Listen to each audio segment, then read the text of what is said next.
Happy, what day is this? It's Wednesday. Happy Wednesday. How are you? I'm good. How are you? I'm good. It's, all things considered. Isn't that what they say? Oh, doesn't that just break your heart to hear that? Why? Because it's NPR. Oh, I just opened up a wound. Did you like that show? All things considered? Yeah. I mean, all things considered.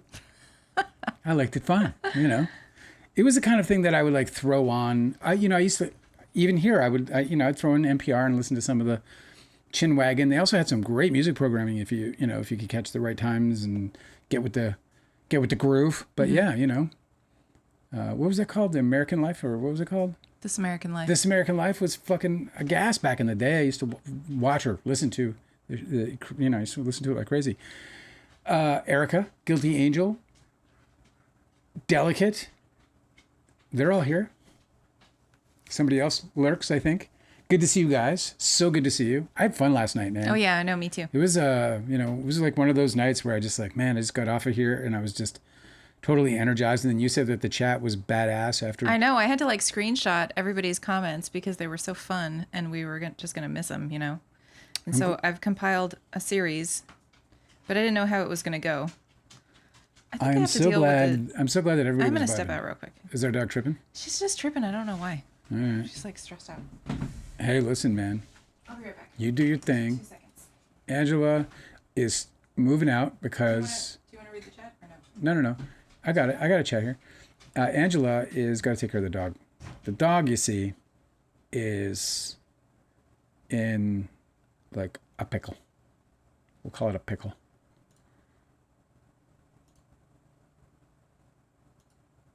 And let me just move this real quick to. I'm not sure what's actually live now. Oh, here we go. What's up, guys? How's it going? Angela will be right back. Our dog is tripping. I was swamped last night and couldn't make yesterday's, but I watched it later and it was a good combo. Yeah, we had some fun, man. There was some good spirited discussions and I thought the chat was pretty cool. There was this dude who was, was pro, I'm a Team Baldoni, whatever you want to call it. And he ended up like sticking around. And you guys were amazing. Like the way you guys kind of handled that situation, I thought you guys were amazing. The way you guys kind of like, and he stuck around and he actually ended up enjoying himself, which I thought was so, I don't know, I thought that was really cool. So it was just like such a testament to you guys, really. And I really liked that because I feel like if we're sitting around, we're talking about this stuff, and I think you guys know that we're all making sense here. Like we know what's up. And it would be really fucking great if people who came by here and who had like issues and they were like Team Baldoni and they're getting all snarky and stuff at first, I think it would be really fucking cool if we can kind of bring people around a little bit to like the side of logic, the side of, sensibility. And I think that we did a little of that yesterday, even if it's not like perfect. I'm going to bring Angela in. Here we go. Hello, Angela. Hello. Welcome back. She's still pacing a little bit. I think I made her a little happier. I was just telling everyone how I thought yesterday, like... Oh, I heard. That was sweet. Oh, you did? Mm-hmm. Pretty cool. It was really neat. It felt like, and as I was going through yesterday's live, and because I'm actually cutting stuff, and I know I keep telling you guys that, but I really am. I was just going through it, and there was just like that vibe was there where we were like kind of taking it on. And I'm excited about this conversation today because, and I don't know this. I just wrote this headline based on what Angela said, which is that basically Perez Hilton got biatch slapped in the face by this filing. Well, no, but like, because it's a court filing. Well, so it's just lawyers arguing with each other, yeah, and like trying to tell the judge, they're I bad. sensationalized it then. They're bad and we're good. Well, I mean, that's how everybody is reporting on this stuff, so it's not like you didn't do anything wrong. Oh, good. They're basically, it's weird to think that it's like, that they like slapped him, because everybody knows what he's doing. I just feel like everybody knows what he's doing. Like even the content creators that I'm really suspicious of that I think have been working Yes, with. Sassy Dave Navarro. Yes, like those people, they don't like what Perez Hilton's doing. What's his name? Zach Braff? What's his name? His name is Oh, no, that's the guy from Scrubs, right? Zach Braff is from Scrubs. Yeah. That's right. What's this guy's name? Zach Peters? Yeah. Is it? Zach Peter. Really? Mm-hmm. Well done, Dale. Even he was like, yeah, Perez Hilton's like off his ass about this. Yeah, he was, so let me understand this. Perez Hilton, he hired everyone's hired fucking Brian Friedman. Like I must have worked with Brian Friedman at some point and not know it. It makes a lot of sense for why he's doing such a bad job on this case. He is swamped with work. Shannon is here. Hi, Shannon.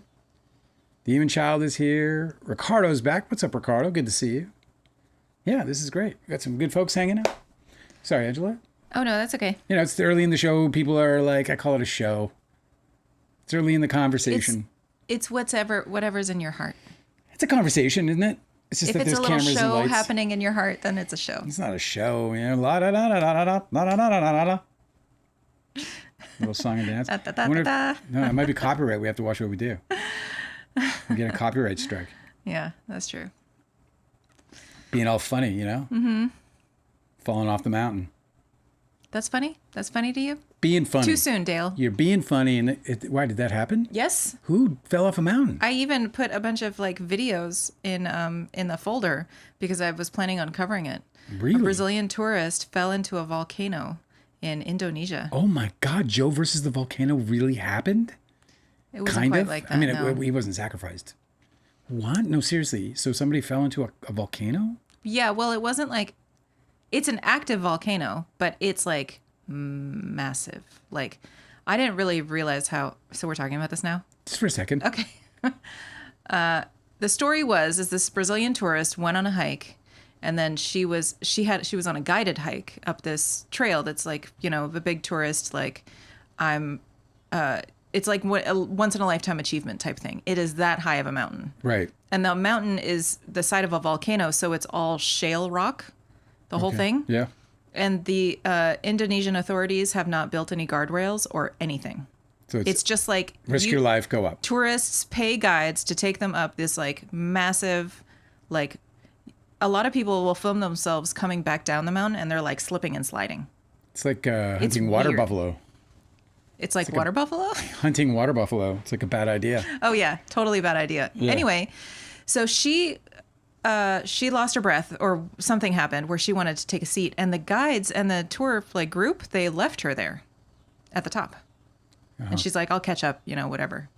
Well, apparently nobody knows exactly what happened, but she must have tried to look over the edge and she slipped down into the volcano. And it was like, they showed drones about how far she was. Everybody was taking pictures of her, and she was like... Oh, I did see this. You remember this, right? Yes, I did see this. This poor Brazilian woman. Oh, my God. Well, so they tried unsuccessfully to rescue her for like days until they finally did reach her, and she had passed away by then. But she survived there for like 2 days, maybe 3. Can you imagine? And the fog had rolled in right after, and so it was like impossible to... You're giving me anxiety. This is giving me anxiety. She fell down a volcano. That's genuine, like, anxiety. Wow. Like, Yeah. just, I'm having a hard time, like, dealing with people who go through prolonged suffering. What a horror. So what's next on today's conversation? Because that is fucking... Hey, you started it, bro. Brian Friedman, says Ricardo, he got Megyn Kelly's massive settlement, which is true. I believe that's factual. Yeah, I think that's why people hire him, is because they want a massive settlement. I think he's very skilled at doing that, and apparently we're seeing how he does it. It's just not working in this case. Let me ask you something. Brian Friedman finds out about us because, just like he found out about Baldoni by suing Baldoni, right? Maybe he finds out about us somehow and my story, and he reaches out and he's like, let's take DiCaprio down, dude. Worst case scenario, I ruin him in the public eye. What do I do? Never, ever, ever would you... I say no to the devil? No, and if you wanted to, we would fight about it. Because I might want to because, like, what do I have? I have nothing else. That's why I did the New York Dale, Post. Do you think I want to do the New York Post? You're dreaming if you think that Brian Friedman would like pro bono your case. I'm not dreaming. I'm saying I'm coming up with a ridigious hypothetical. Yeah, is what I'm doing. Yeah, it is a ridiculous hypothetical. Yeah. It's not dreaming. It's a ridiculous But you know, hypothetical. here's the thing: is like yesterday, I can't remember who it was in the chat, but somebody was recommending they listened to a podcast with Michael Gottlieb, where they interviewed one of Blake Lively's attorneys. Right. And he was talking about how he strives to be like an ethical lawyer, like he wants to change Brian Friedman. No. Oh, Michael Gottlieb. Yeah, that's clear. how he wants to change people's opinions of lawyers, like one client at a time. You know, like he's trying to be really. It's going to take a while. Yeah, I know. And you're probably billing at 450 plus. I wasn't sure. I never found. It wasn't obvious what podcast this person was talking about, but they said that he seemed like a really stand-up dude, who apparently he specializes in smear campaigns or something. So his filings are fucking stellar, dude. I agree. They're practically flawless. I mean, I don't know anything about anything, but they you know how to read. You know when something's laughable. I don't. I feel like I was very surprised. It was the first time reading Brian Friedman's narrative. It was the first time I was like, oh, you could just lie in these. Straight out, like, flat out lie. Because he's got evidence here that says the exact opposite of what he's writing in that paragraph, and it's just I didn't know you were allowed to do that. Totally. Yeah. How's your tea? Very pepperminty. Oh. Yeah, I like it. It's very good. Yeah, it has honey in it and everything. Brian Friedman. So you'd say we'd have to pass on that. It would be a difficult decision. I mean, I would do it, but it would be a difficult decision. As absurd as that is to say. You are the company you keep, though. I understand it would be this. Really, really this good. This has been my suffering throughout my entire life. I've never found the alignment, like whether it's getting on Denny Signor or it's fucking the New York Post. And part of the reason I think is because. Sort of, I don't know, which is one of the reasons why I wanted to do this thing in the first place was I was like, well, fuck it, let's go find our people, you know? Yeah. And if we can go, you know, because Right. I can't find them. I just don't know where they are. And I end up like, you know, on Andy Signor's channel, and then all of a sudden I find myself like, you know. You personally. There was a moment on Andy Signor's channel where I talked about, where I said something like, so I said something about, the patriarchy, something, anti-patriarchy. And he got uptight about it on the air. We were doing. Did he really? Yeah, we were doing this live thing for his like his subscription people or whatever. Yeah. So we're doing this live thing. Oh, he with him. probably didn't want you to talk to his followers that way. He's like, what do you mean? He's like, all like, they have it's strong not just opinions about shit. men. It's not just men are the problem. And I was like, well, everybody's it's people with power. He's like, yes, exactly, people with power. And he like had to correct me because I was saying the patriarchy is out of control, which it fucking is. I mean, how obvious can it be? That doesn't mean that, a matriarchy wouldn't come in here and do the same That's also fucking not thing, a but- contradiction. You saying, oh, I meant people in power. You're saying the same thing. Of course. Sorry. Stupidest Sorry thing. we got your knickers in a twist, Andy. Yeah. Sorry the patriarchy Guilty. exists. Angel said that the second title for the book could be Dale in Wonderland. Dale in Wonderland. That's a good one. It is a good one. I had an alternate title for Dale's book. I had none. No titles. This was like a million years ago. It was my vision for your memoir was that it would open with Jeff Goldblum tapping, saying Dale Wheatley, Dale Wheatley, Dale Wheatley, which isn't far from where it does open, which is really fun. But it was also going to be called Dale versus Goliath. But it wouldn't really work very well if you're the one that's writing that. Right. That would only work if somebody else is. Right. I need to be observed as that. I saw this little man come in, and he had a rope and a rock. Yeah. That's Dale. Oh, God. Yes, Delicate says you are the company you keep. This is the thing. But it's not that I want to keep that company. Like, I made a Christian movie with evangelical Christians, and I'm not here to offend any evangelical Christians at all, but that's just not my crowd at all, right? I'm not a Christian. I don't believe. So, a little, and again, I don't, begrudge people who believe in their spirituality. I think that, everything pointing to God, I believe in God. You don't have in to qualify this different way. I statement. do, because I don't want to offend Those anybody. aren't your homeboys. It's like, that's fine. But, yeah, and anyway. But I found myself making a movie with them, and I guess it's probably because, I don't know, I don't know, I don't understand why. Well, like I said, that's why we created this space, and it's working so far, and it's going to be a slow but sure thing for me. I believe that we're going to just, especially as the content starts actually coming out on the main channel, which is coming soon. I think with you, you're like astrologically, Yes. your 11th house, which is, how you connect with like allies and benefactors and friendly people in your broader social groups. Mm-hmm. That's in the sign of Virgo. Yeah. And Virgo is a mutable sign, so they're very adaptable. With my South Node. They're really, really good at like just fitting in and adapting to new situations and in that case, your 11th house, that's social groups.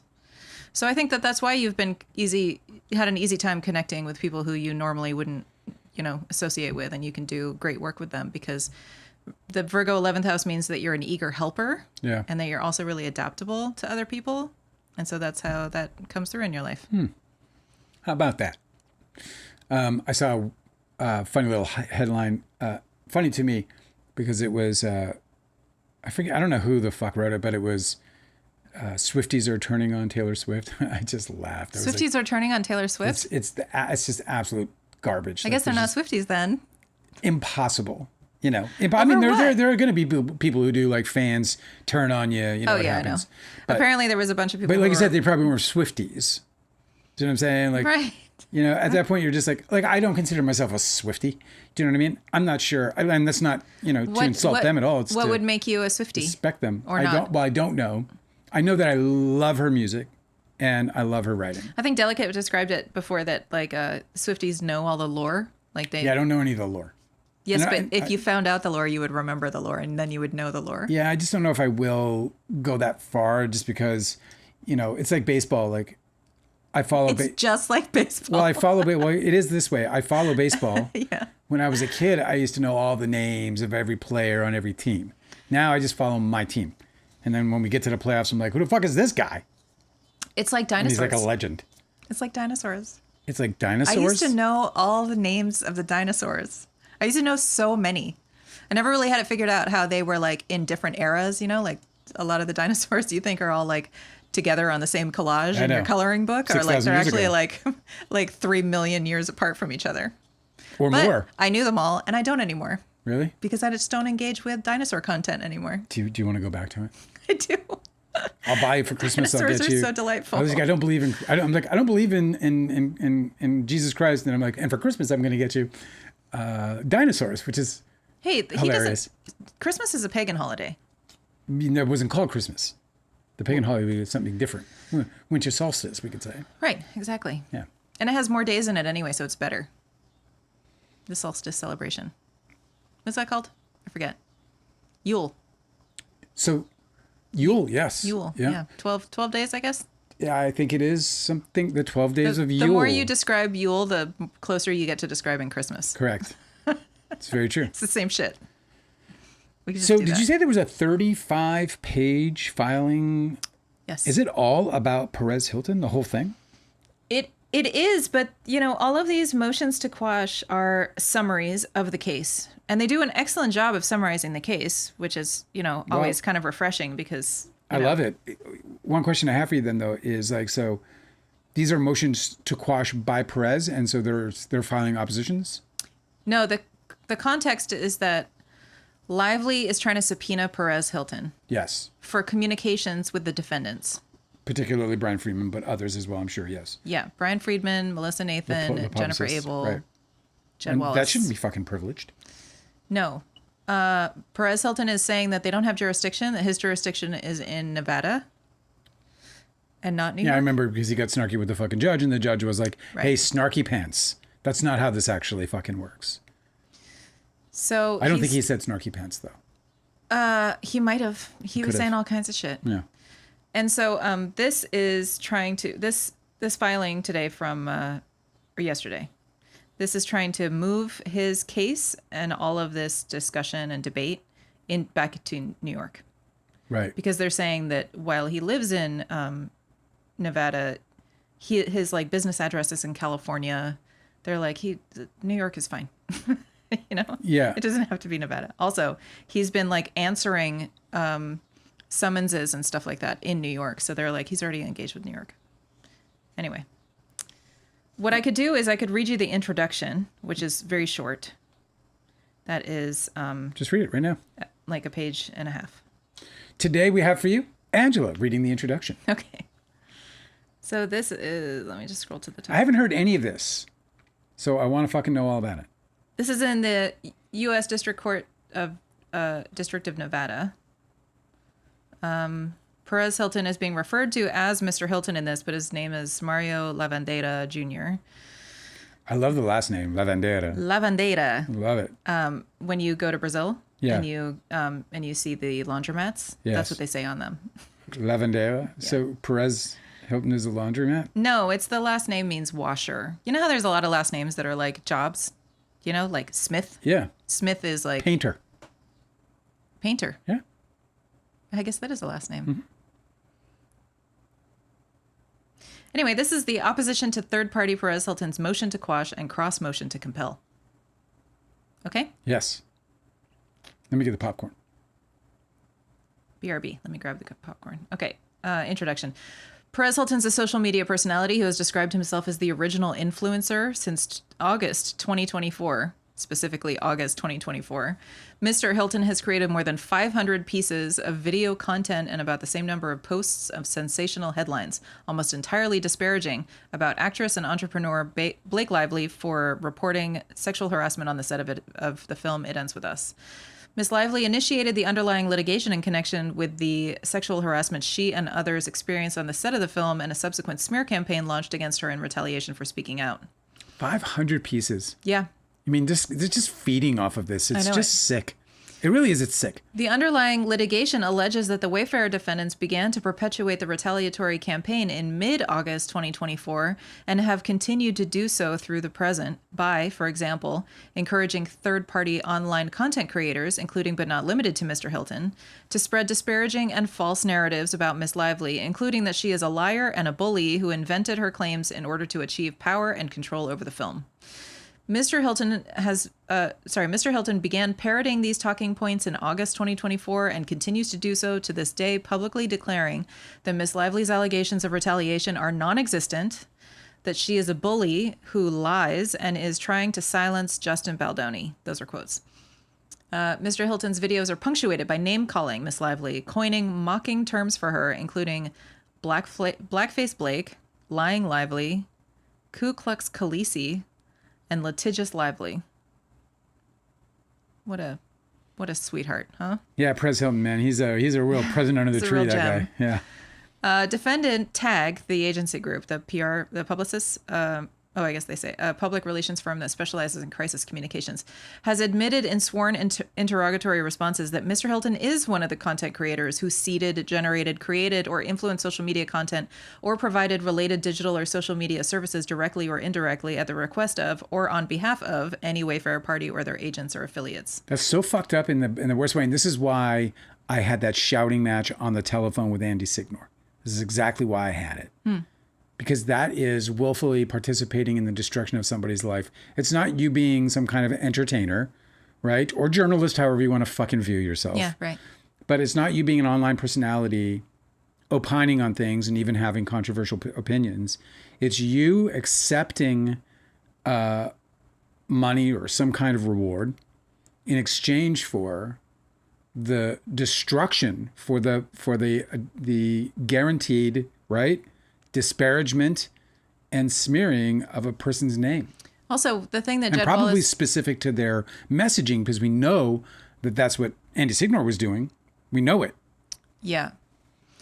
And Jed Wallace was admitting that he, at the very least, was boosting content. So they're getting like free marketing if they disparage Blake Lively. And that's the other thing. I mean, it's sort of like that whole idea of when you put the email in your draft folder, right? Then it's undiscoverable because it wasn't a sent email. It's not an actual correspondence. Right. You just give somebody else the login. It's not dissimilar to that in terms of the idea of them putting this content up, knowing that they're going to get boosted, knowing that they're going to get this, and that boost is monetary. I mean, that becomes a monetary boost. Yeah, absolutely. Dude, go look at Sassy Dave Navarro when he started this. And look at his shoot. Just look at his shoot alone. He's working on brand new gear. He's looking like he's wearing some pretty new clothes. No, he's constantly on Billy Bush's show to talk shit about Blake He's Lively. making money, dude. He's booking shows. He's going on tour. He's become a pseudo-celebrity out of this. And it's really fucking disgusting, bro. But he's become a pseudo-celebrity out of this. And he's done it all by following these guys. And there's like, and that's the part of this that I hope doesn't go unseen, because people think immediately that it has to be me giving you money. I got to hand you a check. I got to give you my credit card. That's not it, dude. It's favors. Go ahead. Neither Mr. Hilton nor the Wayfair defendants nor their counsel deny that they have communicated with each other about Miss Lively throughout the last year. Miss Lively has been attempting to obtain these communications for many months, including from the Wayfair defendants, but Miss Lively has yet to receive a single one. The Wayfair defendants have refused to produce any communications sent by their agents or on their behalf, and now, through both this motion and a motion for the protective order he filed in the issuing court, Mr. Hilton seeks to preclude Miss Lively from learning which pieces among the avalanche of derogatory content described above were created at the request of or on behalf of the Wayfair defendants. Holy shit. This is so explosive to I know. me. This is like, did you ever see the movie Quiz Show? No.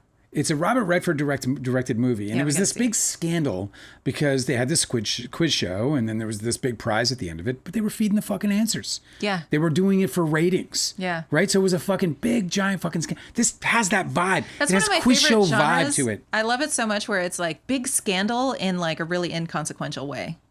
Like Magnolia had that storyline about the quiz show kid. That's a little bit like that. Like there's like these like I just love that where it's like the setting is something that's like totally like, vanilla and innocuous, but like the story is that it's like a major scandal and like a bunch of deceit and people ruining each other. Yeah. I mean, it's such a different world now because, back in the day, it was like, you to go on the offensive or defensive, you would just have a publicist and you would get, some stuff out in the press. But now they actually have these armies, these combat, these social media soldiers that they create that go out individually, contaminating, poisoning, spreading, and smearing names and lies all over the interwebs. And then you also have these like this network of creators.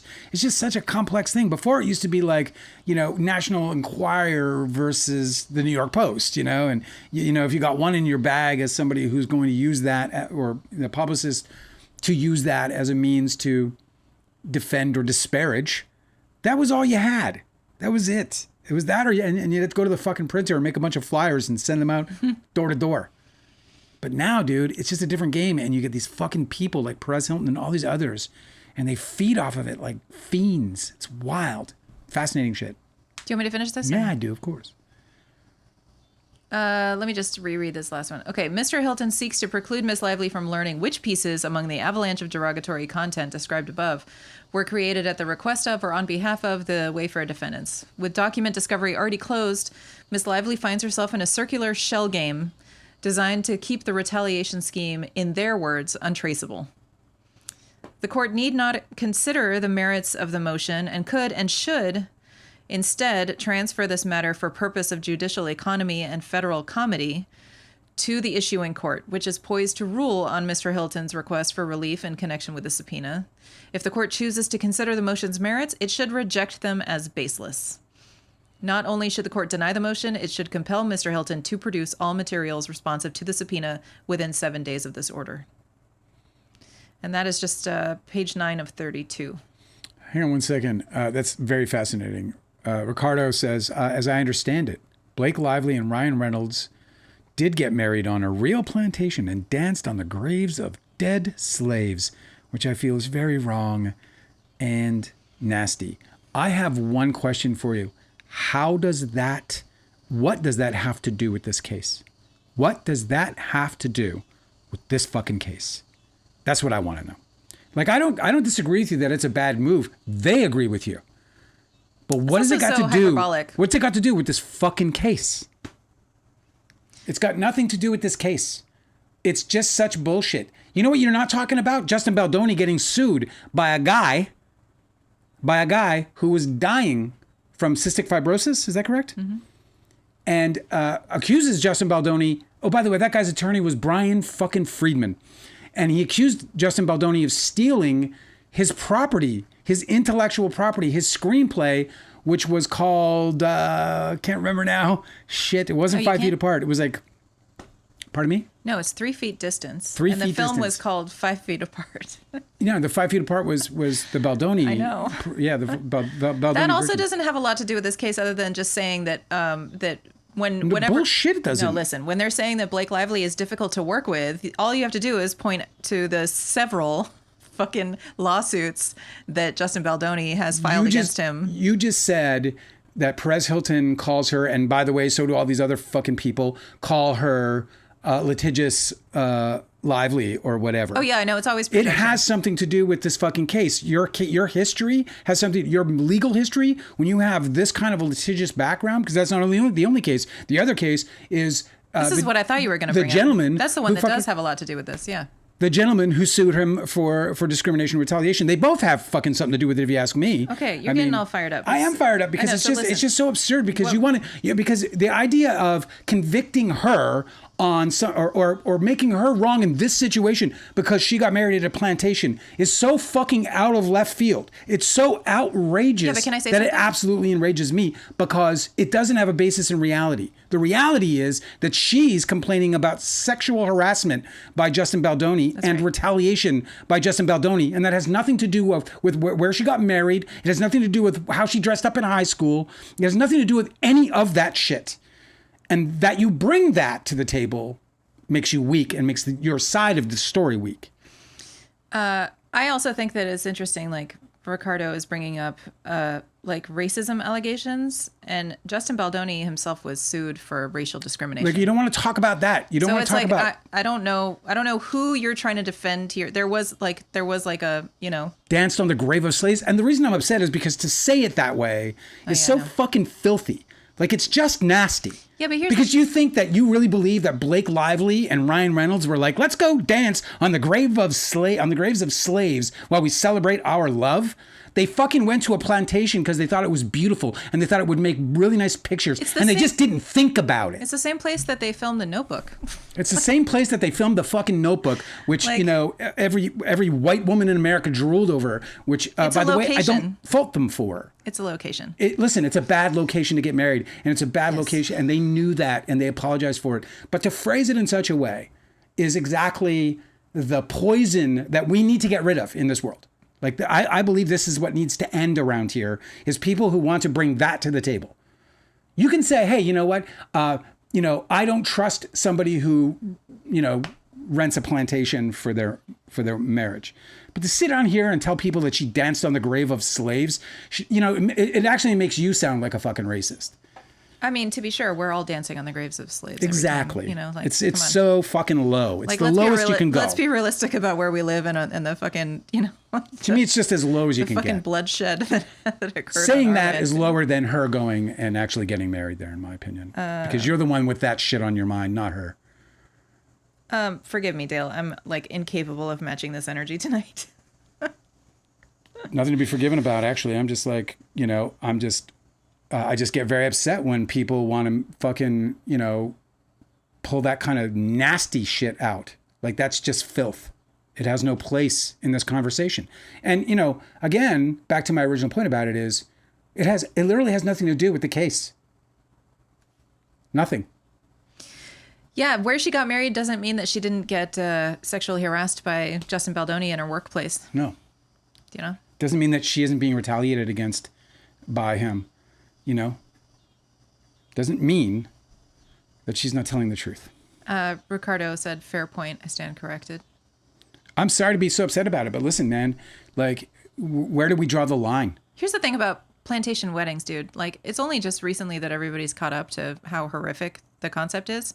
But if you want to, if you think that like the ancient oak trees with the Spanish moss hanging off of them, and then they have those like long corridors where they're planted and tended so well, and the grounds are kept so nicely. Anywhere that those ever existed in the South has been like bulldozed for strip malls fucking decades ago. Yeah, they're hard to find. The only place where you can ever encounter that kind of like, beautiful nature scene, Spanish moss is so fucking gorgeous. The only place you can encounter that are public parks and private, like, huge properties, which happen to be plantations because we're in the South. Not far from here is a guy I knew who he was on a crew, a videography crew that we used to go shoot some commercials with him. Okay. And he is the heir to a plantation. I didn't know this until I actually went onto his property. It's magnificent. That's gotta be so fucking weird. Let me finish my story. It's like these, all the white plantation fencing that you can probably picture in your mind. And of course it has this, whatever your version of Spanish moss up here in the north, but it's like just like gorgeous old oaks and just sick stuff, And they're the only private places that haven't been like destroyed. Every year, when we talk about dancing on the graves of slaves, every year he hosts for very great profit a music festival. Oh, it's a 3-day fucking music festival. Literally dancing at the plantation. Jenny Lewis played it.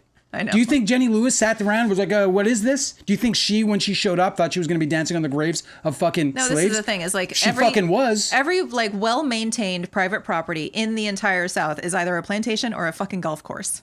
Like you're just not going to be able to find a nice place to have a party with all your friends if you want that like Southern. I don't know. There's just something incomparable. Like, I don't know if you've ever been to Savannah or seen pictures of Savannah. I have. But those, it's like really spooky. Like, it's wild. It's just a whole different vibe. So amazing looking. Yeah. New Orleans, I guess. By the way, let me be clear about this. I think that those two getting married at a plantation was deplorable and a despicable move. Yeah, they fucking agree with you, and they too. agree with me on that. It's just, I was very upset about it when I learned about it. Like, this is how you know it's a fucking smear campaign, because why are we bringing up old shit? Like, this has been litigated in the court of public opinion already. Yes. Plenty. Yes. It's weird. Yeah. And their apology, by the way, if you actually took the time to read it, since you're curious enough to know about it, why don't you go and actually read their apology and then see if you believe in any of what they're saying, because they didn't beat around the bush. They didn't say, hey, I'm sorry, I wasn't thinking. They take full responsibility. In fact, I think Ryan Reynolds said something like, he doesn't know that he can ever repair, like it's irreparable. All he can try to do now is make his actual intentions clear in life. Anyway. And like, that's true. And that's like a just way for him to think about it. I agree. And every time we talk about it, I just think constantly that like, oh, Justin Baldoni's winning right now. Yeah. Because here we are talking about the context. Well, I don't think he's winning. Changing the narrative just like his publicist wanted everybody to.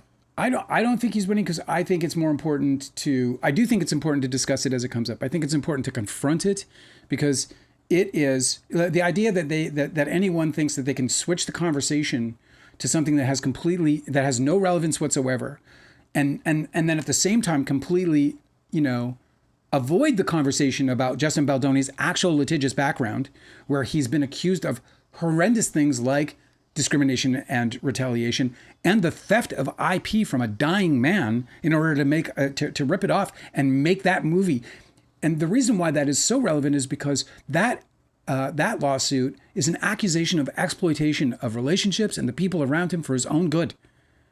That's what that represents. It shows that this guy potentially is somebody who will exploit people and situations for his own benefit, even if those situations are as important and sensitive as a cystic fibrosis patient trying to make their mark on this planet before their life comes to an end, which his did.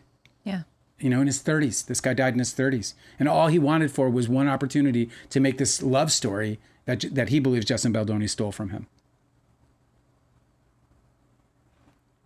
Ricardo said, and this is so interesting, Ricardo, because you said, I have no idea of Justin's background and what he did before this legal matter. See? Well, why don't you find out if you're coming to the table? Why are we digging up everything from Lively's past, but we're not thinking about his? Like, you got to see, you have to understand how you're being manipulated there. If you're only being told stories about one person's past. This is like the important part. This is the conversation that's not being had. And that's why this conversation is important. Of course, you can tell it's only one side is doing a smear campaign, because if she wanted to do a smear campaign, everybody would be wall-to-wall coverage of the prior lawsuits that Justin Baldoni has had to do since he's had Wayfair Productions. All of those lawsuits belong to Wayfair. They've only been in business for 5 years. They have multiple lawsuits. That's not normal. Like, I know that Hollywood is like a litigious place, but this kind of shit that he was being taken to court for, it just doesn't happen that often in a young, like a new career. Listen, I think you're making the most important point right now, and you've made this point before, but I think this time that you're making it in this moment right now, it really shines. If the smear campaign was going the other way around, then what we'd be hearing all about every day is Justin Baldoni's getting sued by the cystic fibrosis person. That would be showing up in every chat. It only ever comes up in this live when there's these challenges against her and her past. And I'm like, but you want to ignore this past, the past of somebody doing these acts, which are actually relevant to the fucking case at hand, right, as opposed to these idiots getting fucking married at a plantation. The other times that he was involved in civil litigation, like he is now, really nobody's talking about that? You think that's a coincidence, or you think that that's like on purpose? That they like deliberately suppress that kind of conversation from happening. Right. And they send out all of their like flying monkeys, to like change the narrative. I mean, it's in their fucking documents, bro. It's like they spelled it all out. It was part of what they sent to their clients to get them to start paying $30,000 a month for this service. Like they're buying your complicity in bullying a person online. That's what their whole job is to do. I'm not going to fall for it. I mean, I think that's embarrassing, personally. Are you interested in like actually having flying monkeys? Like if flying monkeys became genetically possible and they were friendly and they didn't bite and they didn't carry rabies and all that stuff, would you be down with having a couple flying monkeys around? Mm-mm. Oh, come on. Why not? It actually sounds like one of the most horrific things you could ever imagine. I don't think so, unless they're pooping. If they're pooping, that could be bad. That could be very bad. I'm not saying that like Flying they would pooping just monkeys. It could be like that's like a war machine. Like monkeys you could just are send like 100 of them in and monkeys are like trickster gods. do Like a whole village. They'll just fuck with you and they don't care. Especially flying monkeys. And so I'm saying if they're given like the gift of flight, to like evade and then like come in, like they'd be like seagulls. You know how seagulls will like swoop in and just like steal somebody's fries, steal their whole sandwich, jab somebody in the eyeball. You've seen these videos of seagulls? That's what flying monkeys do. I saw that one recently where the beak has disappeared within, and her eye's fine. And that beak was gone. I bet she's traumatized though. Oh, I bet she can't. I would never be. I get shit on by a bird, and I'm a wreck for a month. So that's what it would be like. They'd be like aggressive seagulls. Delicate saying that it was 2012 that they got married in the fucking goddamn plantation. 2012, and you want to bring that as something relevant to a 2025 lawsuit for sexual harassment and retaliation. I just really want everybody to like stop getting yanked around so easily. Like it's embarrassing already. Like we saw the documents where they spell out exactly the kinds of attacks that they're trying to do, and then they show up and you guys are buying it. Like I don't understand why anybody thinks like it's readable, it's available, it's like public information, and you still think that that these are like organic criticisms. They're being paid $30,000 a month to like drum up this kind of influence online. And it was nothing recent, Kirsty Flaw, 6 fucking years. That interview had passed for 6 years. People tell me to get over the fact that Leonardo DiCaprio literally ruined my life, stole millions of dollars, and destroyed my movie. Yeah. And Kirsty Flaw can't get over the fact that she had an uncomfortable interview with 2 stars 6 years later. Well, she can. She's exploiting it for money. That's what everybody's doing. Precisely. She's just, she's I hope that the people who are doing it in our chat are getting paid for it, because if not, that's it's like. Then what is wrong with you? I know. Then if you're not getting paid, holy fucked up. But the problem is that it's a part of a manipulation, and so it's not even true. I feel bad for you, for being into such a rut of information. If it's so narrow that all we're getting from you is their side of the story in this like fantastic like derangement of facts. It's so strange that the story of her taking over the movie, when it's never been articulated exactly how that she did that and what she gained, has seemed to like be the prevailing understanding, as opposed to him harassing her, getting called out for it, and then retaliating against her, which we've seen like a dozen times has been exposed just in the last like 10 years. Yeah. So I'm not really sure why her taking over a movie is the more believable story than him harassing her on set, getting criticized for it, and then retaliating against her for it. Especially since he has been sued for this exact thing, discrimination and retaliation, very recently in 2021. And so that's like this is like his MO. Like if you just look at his recent past, you can see that that's a pattern that he followed then. And that lawsuit was settled, which means he probably thought he could get away with that here too. Whoops. He probably thought that he could get away with that there here too. And the last one just like went away and nobody ever talks about it anymore. Even online, if you try and find the lawsuit, it's all, the name is redacted. So that must have been part of his settlement agreement. Well, I'm sure. He probably thought that he could their just... settlement agreement was probably, we don't want people to know who you are, because then he's got a story to tell. So. Right. Retaliation after getting called out for bad behavior in the workplace is a pattern. It's like evident. This is public information. Foz is back. He bought my book. Sweet. Isn't that awesome? Thank you so much, Foz. It's good to see you, man. We're going to get to the chat 100%. Momentarily. It's even if you want to take the idea, like, want to take the SH out, like get all that stuff out of it. If you want to get that stuff out, why isn't the conversation that he lost control? I know. I don't understand why the conversation is that she stole control of the movie. Instead of him losing control. I know, he literally had all the fucking marbles. It's such a great point, because it's like, can you articulate how she gained control without, like, it's like a game. She had to have, I've said this before, I'm going to say like, how do you describe her taking control without them simultaneously losing control? Yeah, I'm going to put it the way that, I think is most succinct.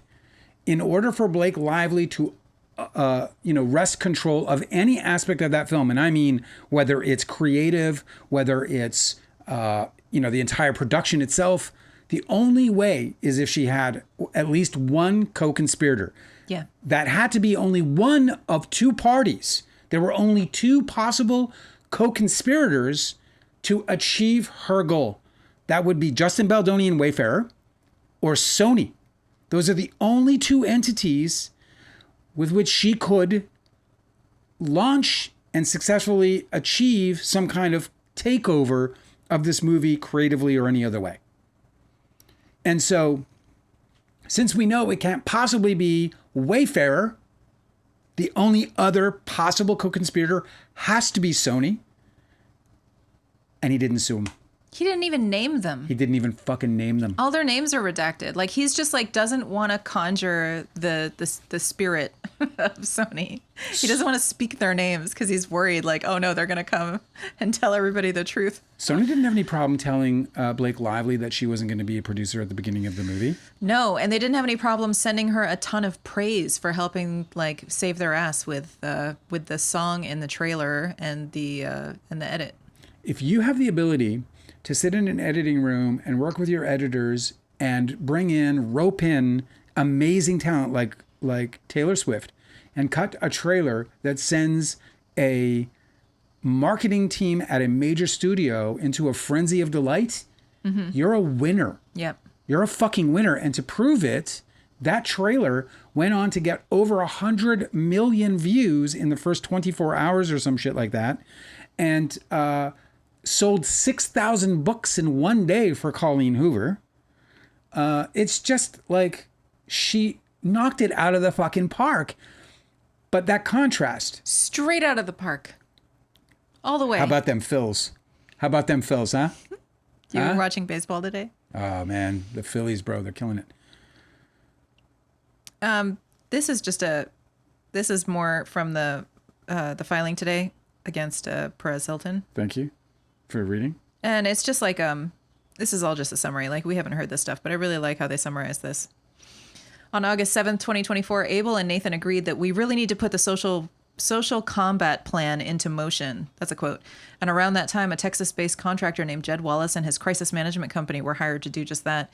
They would feed pieces of manufactured narratives to online content creators and influencers who would help content go viral to influence public opinion and cause an organic pile-on. Before the end of the month, the Wayfarer defendants reported that Miss Lively was seeing an overwhelming tide of negative publicity, and social media had turned against her and her husband, Ryan Reynolds. The relentless media influence and digital manipulation strategy to convince the public that Miss Lively, rather than Baldoni, is the aggressor and bully has continued to date. Much of this phase has taken place in the form of statements by the Wayfarer defendant's lawyer, Brian Friedman. who regularly issues inflammatory content to media outlets and content creators. And some of his statements form the basis of a defamation claim of defamation in the underlying litigation. Can you get your head around this for a second? The guy who is the lawyer for the guy who claims to be an advocate for women, for women's equality, for the deconstruction of toxic masculinity, that guy is letting his lawyer go on a fucking press tour to smear his accuser. That's what's happening. I know it.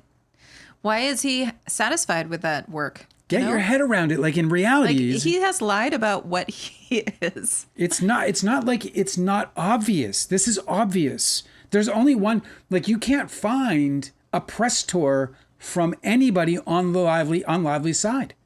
You just can't. I mean, Gottlieb's taken a few small interviews in like specialty kind of podcasts, right? But he's not on some kind of press tour. No, he's on legal podcasts. And he's doing legal podcasts, and they're talking about actual filings. It's not tabloid shit. It's not tabloid shit. So this little subscript here, is that what it's called? Footnote. I always forget what that's called. I don't know why. It's like a missing, like I have like a dead space in my brain where that is stored. It was like, no, like it got et by some kind of like word virus that comes in and it happens. It comes in and just takes a word away and it's gone forever. You're like, fuck, I'll never have it again. Mr. Friedman and Mr. Hilton have known each other for more than 15 years. Mr. Friedman represented Mr. Hilton in a 2008 lawsuit in connection with Mr. Hilton's alleged publication of a woman's full name and email address on his website. So just like Brian Friedman goes on the Megyn Kelly show, because that's a former client of his, and talks a bunch of shit about Blake Lively. Says he's going to sue her into oblivion, but can't really articulate on the basis of what. Oh my God. Sue her for what? He is also going to his other former client, who is Perez Hilton, and I'm sure it makes sense that he would use him in the exact same way. That's just his MO. And I think that's probably why people hire him, is because he's got this network of like smear campaign agents, you know? Mm-hmm. Megyn Kelly, Perez Hilton. Those are former clients of his that he can lean on. Into oblivion. Are you gonna sue Blake Lively into oblivion? And then she goes, for what? And then there's like this long silence. Long pause, and then there's an where do you see this lawsuit? I was like, it's not just a lawsuit. It's a lawsuit with evidence. That's an exact quote. I know. It's a lawsuit with evidence. That lawsuit has been thrown out for a lack of evidence. It's true. You know, my favorite thing about that is that he says, wait till you see this lawsuit, is kind of a tell for he hasn't written it yet. Yeah. Like, I feel like I've said that to my teachers when like something's overdue and I'm like, oh, I just left it at home. Wait till you see it. So this is interesting. Friedman is Billy Bush's lawyer too. Oh, well, that makes so much sense. And if Friedman is Billy Bush's lawyers too, and now you got Sassy Dave Navarro on the Billy Bush show pulling down $5,000 appearance fees. It's all connected. It's like the quiz show, bro. It's just all going to go down. We got to watch Somebody's going to make a movie like the next Robert Redford, when Timothy Chalamet becomes a director, and he's like, he's all chiseled, and he's got crow's feet and all that shit. And he's going to be like, yeah, I'm making the movie about that Blake Lively shit that went down a few years ago. I finally got a vision for it. Why does he talk like that? I don't know. Because he's Timothy Chalamet. He changed his voice to this. That's not what he sounds like. He's so mysterious, Dale, in his old age. Turn around. Let me see you from the back. What? You're weird. You can be. Okay. Let's hear from the chat. Let's do some chats. Oh. You're in a mood tonight. You're all fired up. Making jokes. I got a little fired up when the Dancing on the Graves got me, dude. You know what happens when you get me.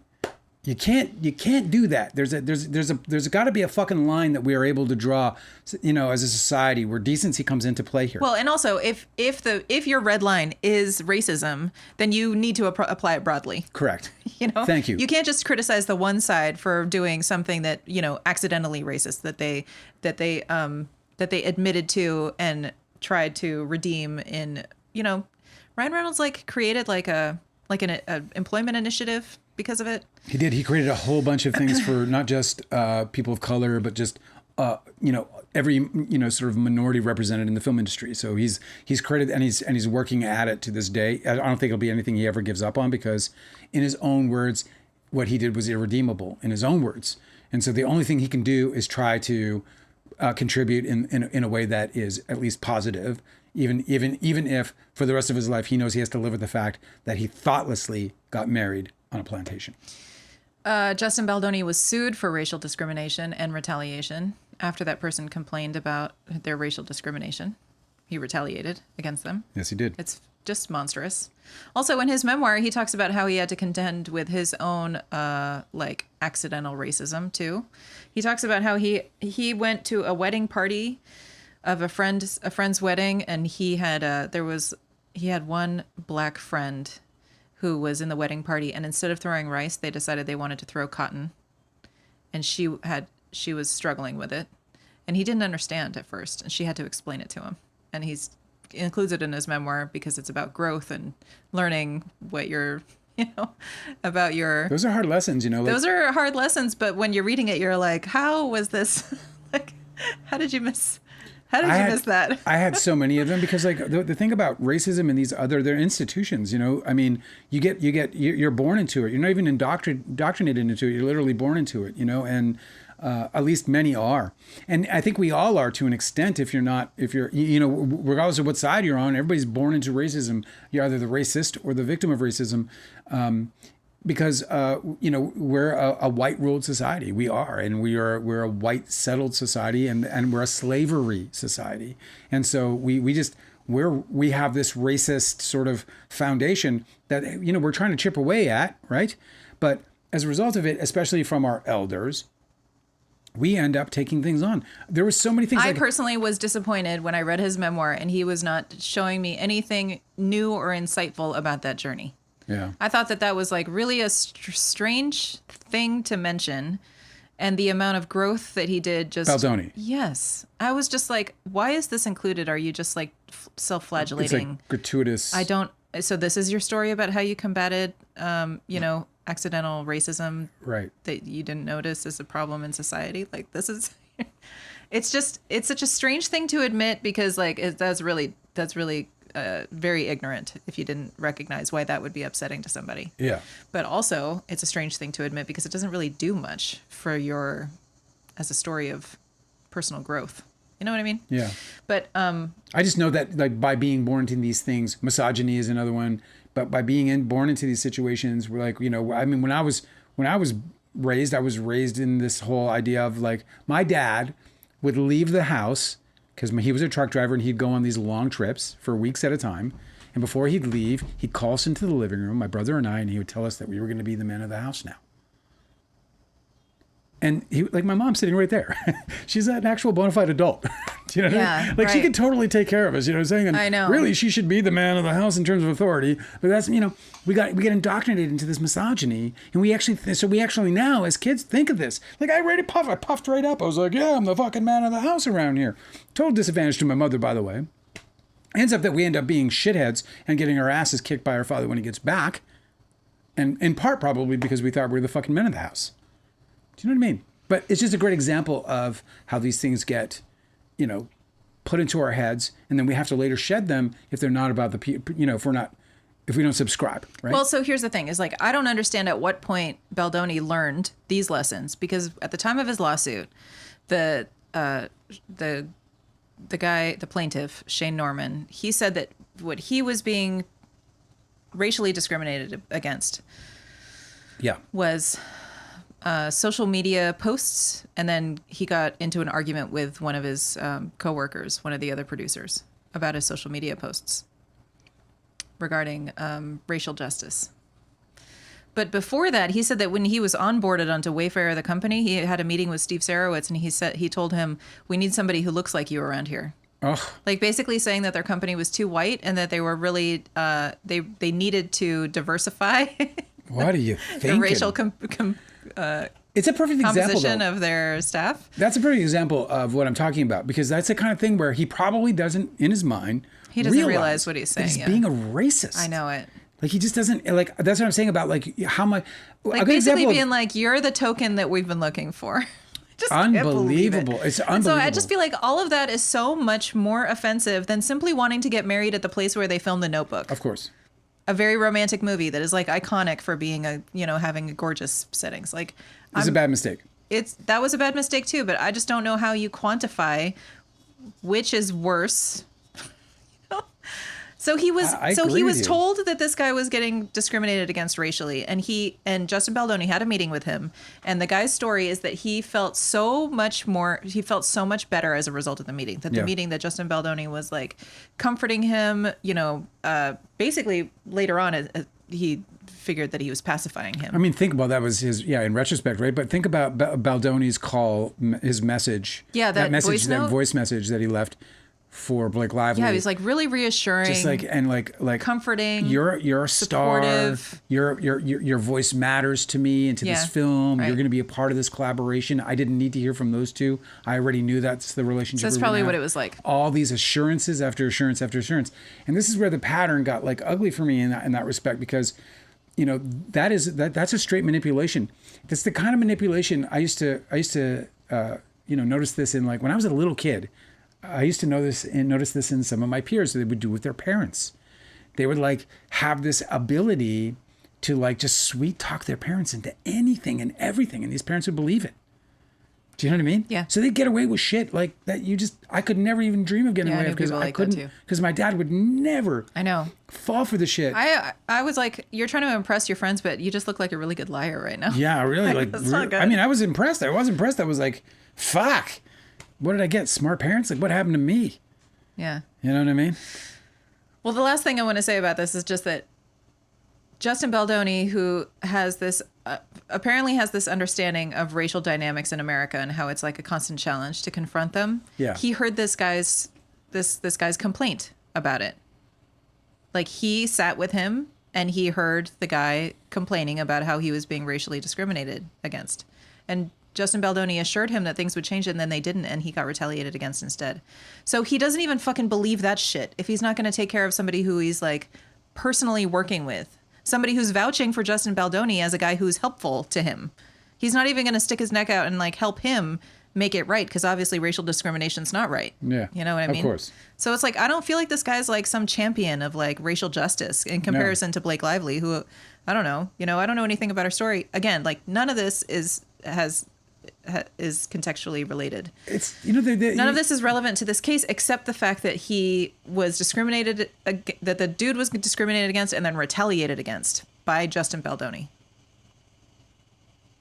That's what matters. It does. I'm gonna let my dog in. You want to join us? Yes, please, she said. Our dog is entering the building, ladies and gentlemen. Oh, I wish we could get like a little horn. See if I have my little. I got to get this one more device so I can do things like that. Just right now, we should have horns. We should all be standing. Okay. All right, let me like cue this up then.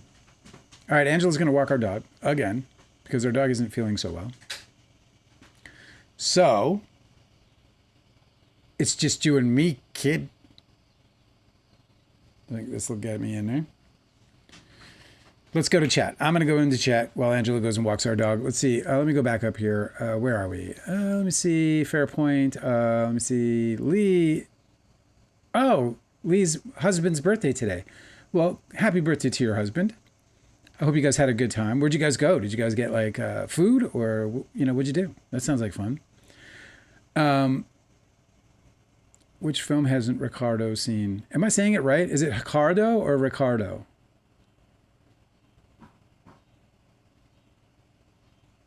Doop doop doop doo doo. I'm just going through your chats, guys.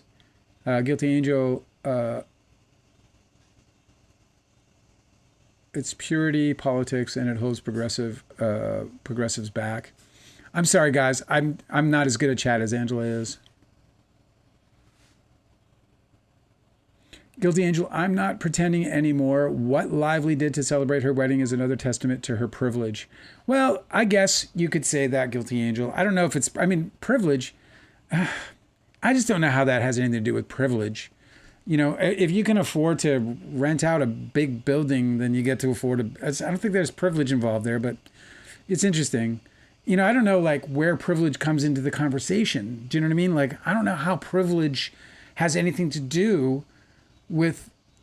First of all, I don't understand how we understand like white privilege. Like, which privilege does she have? She's rich, so she's gonna have rich privilege. If we're talking about white privilege, then all the white people got it. I got it. I see it happen all the time. Here's a white privilege story that I'll tell you about. Oh, I better not. You know what? With Donald Trump president, I'm not gonna. How about that? It's a story about my immigration into this country, but I can't tell you about it. But all I can tell you is that I was given white privileges by coming into this country, and I was even told about it as I got into the country and was given my green card. It was fucking fascinating, let me tell you. I will tell you that story, but not while Donald Trump is president, or not while there might be a threat of fascism. Isn't that hard to believe? But I got to be worried about what I say because I want to be able to go home and visit my family in Canada and be able to get back into the country. How fucked up is that? But it's true. Oh, I love this, guys. Ricardo said that Blake Lively said in the Forbes interview that she more or less misleads the directors when she goes for an acting gig. That's not what she said, Ricardo. That's not what she said. What you're doing is you're quoting things you're being told instead of actually going to look for yourself to see what actually she said. Because that's not what she said. I went, the minute that story broke, I went to the Forbes interview. I didn't just take anybody's word for it and just, you know, immediately convict this woman. It sounded bad. I saw the clip just like you did. I saw that clip. If you go to my channel on TikTok right now, you'll see a video that I did about the Forbes interview because it's all bullshit. In the Forbes interview, she talks about how earlier in her career, when she was trying to move up into the producer's ranks, she would get the job as an actor because that's what everyone wanted her for. And then she would try to move into these positions. She would try to, get promoted, essentially. This, by the way, is very common in show business as it is in every other business. People start in the mailroom and they work their way up. I'm sure you've heard this, right? Well, although Blake Lively's in no mailroom, unless you're saying M-A-L-E, because all she wanted to do was move into the producer's ranks where it is male-dominated. And so she leveraged her considerable talent as an on-screen actor to put herself in a position to prove herself as a producer. But what she said is that the impression that people were getting, she wasn't getting anywhere. It didn't help her because the perception she gave off was that, you know, she was pulling the rug out under from people like the director or other producers. That's what she said. She said that that's what people were perceiving of her. Okay? And she didn't necessarily argue with it. And instead, as she continued in that interview, she said that she no longer does that and that she's even willing to lose roles, but being upfront about her intentions to be a producer or to work in other ways, in other capacities other than just acting in the films.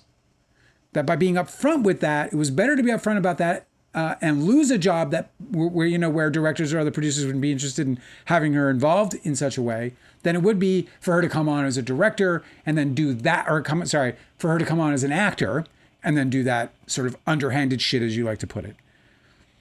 You just didn't listen to the whole fucking interview, bro. Like, it is such a good idea to do that. Like, look, man, I think it's really cool to engage in these kinds of important social conversations because I think this conversation actually has a lot of importance. It's, dredged in misogyny, and misogyny is one of the great cancers of American society. It's dredged in, and that has so many sub problems, from sexual harassment or other harassments to and other disparities. So it's an important conversation, but it's just as important to go out and get fucking informed if you're going to have the conversation. I ain't showing up to this live uninformed. Do you know what I mean? Like when had Blake Lively actually said something like that, I would have still argued that she is only behaving like every other man I've ever known on a set. Everybody I've ever known to be on a movie set has attempted to move up unless they're already at the top. Right? Directors and producers, they're fine. They're whatever. They're smoking their cigars. Every other dude wants to become the director or wants to become the producer. Know what I'm saying? She didn't say that, dude. You're being bamboozled.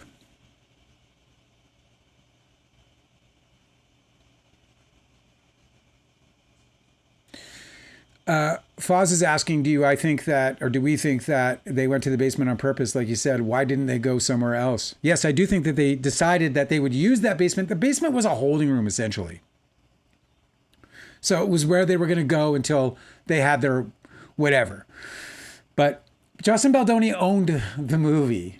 You know, nobody's necessarily telling him what to do. Obviously, they were estranged, him and Lively, before the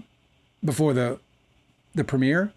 But he's the owner of the movie, dude. He could have taken his party to a nice restaurant or a nice whatever, and they could have booked it well in advance. I believe that was a part of the publicity. I believe that they planned on being in that basement and staying there to act as if Blake Lively, the employee, listen to this, guys. Blake Lively, the employee, cast him into the basement. Make that make sense. Make that make sense. She doesn't have that power. She doesn't. I know you want to think she does, but she fucking doesn't, man. I promise you, this woman cannot cast directors and owners of movies into the basement. That's not how it works. What she did do was decide that she wasn't going to take the red carpet with him at the same time, and that they weren't going to, abide in the same place. And let me tell you what a red carpet affair is. It's not Justin's moment to shine. A red carpet affair, a premiere of a movie is not about the director. It's not about the actors. It's about the fucking movie.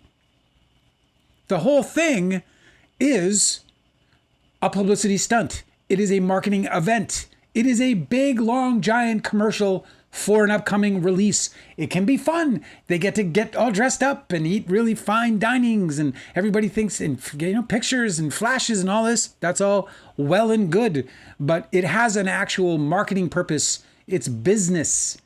And in the business of putting a film out, you hire movie stars because they are the front face of the movie. And Blake Lively was undoubtedly the movie star of It Ends With Us. So the priority is going to be on her always, in the same way that the priority is on Leonardo DiCaprio when his movies get released and every other movie star when their movies get released. So Justin Baldoni was never going to be front and center, and the idea that they were going to come together, and they're not a fucking couple, Yes, it's not uncommon for co-stars to take pictures on the red carpet together. They would have had they were had a better relationship, but they didn't. So what? It happens. Do you know what I mean? Fucking convict her for not having a good relationship with Justin Baldoni. Who gives a shit? Do you know what I mean? I gotta keep going here. I forgot that. We did that. Freeman's. I'm sorry, I'm just getting the chats while Angela is working the dog here. Oh my God. I Am Bobo's grandma turned 90 last Sunday. Holy man, that's amazing. What a life. Man, the stories, I wouldn't leave her side, bro. I'm sure you don't. I wouldn't leave her side. I would tell me everything. I didn't know that I was going to be a writer in my life, or had I would have written down everything my grandmother told me, but I literally sat by her side and I was like, tell me everything. She told me about growing up in in the early 1900s, and what it was like, and what was like. She worked on a farm. She had a pretty big family. It was fucking, man, some of the greatest stories ever came out of that woman, out of that woman's past. And I wish I was smart enough to write it all down. 90, congratulations. It's an incredible achievement.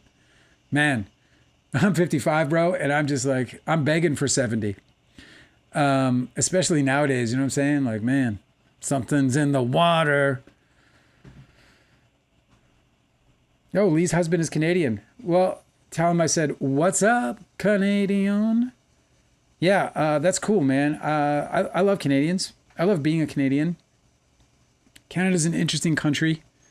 It's an easy place to live, even if it's not, I say that, I'm not talking about economics. I'm just talking about like politics isn't so crazy, and you've got free medical. So when you get sick, you can see a doctor, which is really handy. And you don't have to worry about it. That's also good. And yeah, it's generally speaking, a pretty easy place to live. But you guys are both married to Canadians. That's pretty cool. I'm just busting out these comments, Angela, while you've been gone. All this time. Sorry for the delay. No, let me punch you back in. Here comes Angela. Here comes No, Angela. don't do that. Angela's back, guys. Welcome back, Angela. I've Welcome been trying back. to hold down the fort. I don't know that I've done such a great job. Did Somebody you- called DA33 came and laughed a bunch of times and said, "What type of live is this?" I don't know. Well, it's there it's a types? podcast live. It's a live podcast about entertainment. I'm Dale, brought to you by Too Real, a Hollywood memoir written by yours truly, Dale Wheatley. My name's Dale Wheatley, and I made a movie with Leonardo DiCaprio called Dawn's Plum, and it ended up in a 30-year dispute that culminated at one point to Leonardo DiCaprio accusing me of being a liar and a thief. And I got really fucking mad, so I wrote a book. And it's called Too Real, a Hollywood... God damn it. Hold it up. It's called Too Real, a Hollywood memoir. You can get it at Amazon or my website, toorealbook.com. If you get it from there, I'll sign it. No, you don't know. Maybe it'll be worth something someday. You know what I mean? Anyway, it's a damn good book, I'm told. If you believe reviews. Good to see you back, Angela. Good to be back. Happy birthday, Grandma, says Foz. 90, Angela. Somebody whose grandma's 90. No, I forget. My grandma turned 90. Where is it? I want to say it's Lee, but I don't think it is because Lee's married to the Canadian. That's really amazing. 90. Like, I'm like, oh my God, that would give me like Oh, I guess it's Ayabobo. 35 more years. Well, she's doing good for 90 and still has her car, so I'm assuming it's... She has a car? If I was 90 years old and driving, that means I'd be 90 years old and writing. Might even have this podcast. Yeah. Like we go on for 15 minutes like Elvis. Like the Beatles in the 50s. Is that what Elvis did? Yeah, they went on for like 15 minutes. And they're like, that's enough for you guys. You wanted to go see Elvis in concert, you'd go and he'd go up there and he'd do like fucking 4 songs and be like, "Good night." And you'd be like, "Wow, that was expensive." That's great. Because he can. Because he can. Ricardo is asking, Dale, do you speak broken French? I don't. I wish I did. My father was born in Montreal and he was orphaned there. And in Canada, I don't know if you know this, but in Canada, there's an ongoing dispute between Francophones and Anglophones. And there's even an organization called the FLQ, which is recognized as a terrorist organization, or was recognized as a terrorist organization. Wow. They would even blow up English storefronts and stuff in Montreal and other French-speaking neighborhoods. Oh, shit. In Quebec. Yeah, back in the 60s, it was a really big deal. And as a matter of fact, there was when I was here in America, so this is within the last 30 years, there was a vote to secede from Canada, from the French seceding from Canada, Quebec, etc., and it failed by 5%. But there's that war. My dad, though bilingual, he forbade us from speaking French. Because of that? Yeah. Because this He was Cold War? He was an Anglophone, and he forbade it. And it really pissed me off too, because when we were really young, he still knew French pretty well. Oh, so he could have taught you. No, he fucking would turn on the French channels, bro. Like, we had regular old TV, and there's one French channel, and he would sit there and watch that shit. Bro, why are adults like that? When you're a kid, it's just so exasperating that adults will do that kind of like disrespectful shit. I'm sitting there looking at him, and he's like laughing, and I'm like, oh, yeah, funny, huh? Fucking funny. Fucking funny to you. It's fucked up. The fucking francophone over here. Do you want to learn French? Yeah. I want to learn every language. I want the Matrix to happen right now. I just want to fucking download shit and then do it. Oh, yeah, I know. Ricardo said that he has lived with racism all his life, and I'm really sad to hear that. I wish that wasn't true. And I hope that you're okay even having to survive something like that. I don't know what that's like. All I know is I can feel empathetically toward that and sympathetically toward it, because you don't deserve to be treated that way, even if you do support Justin Baldoni. You're on thin ice. You're on thin ice around here, buddy. But we can agree on one thing. You don't deserve to be treated badly because of it. It's true. His family's from St. Lucia, so they also speak French.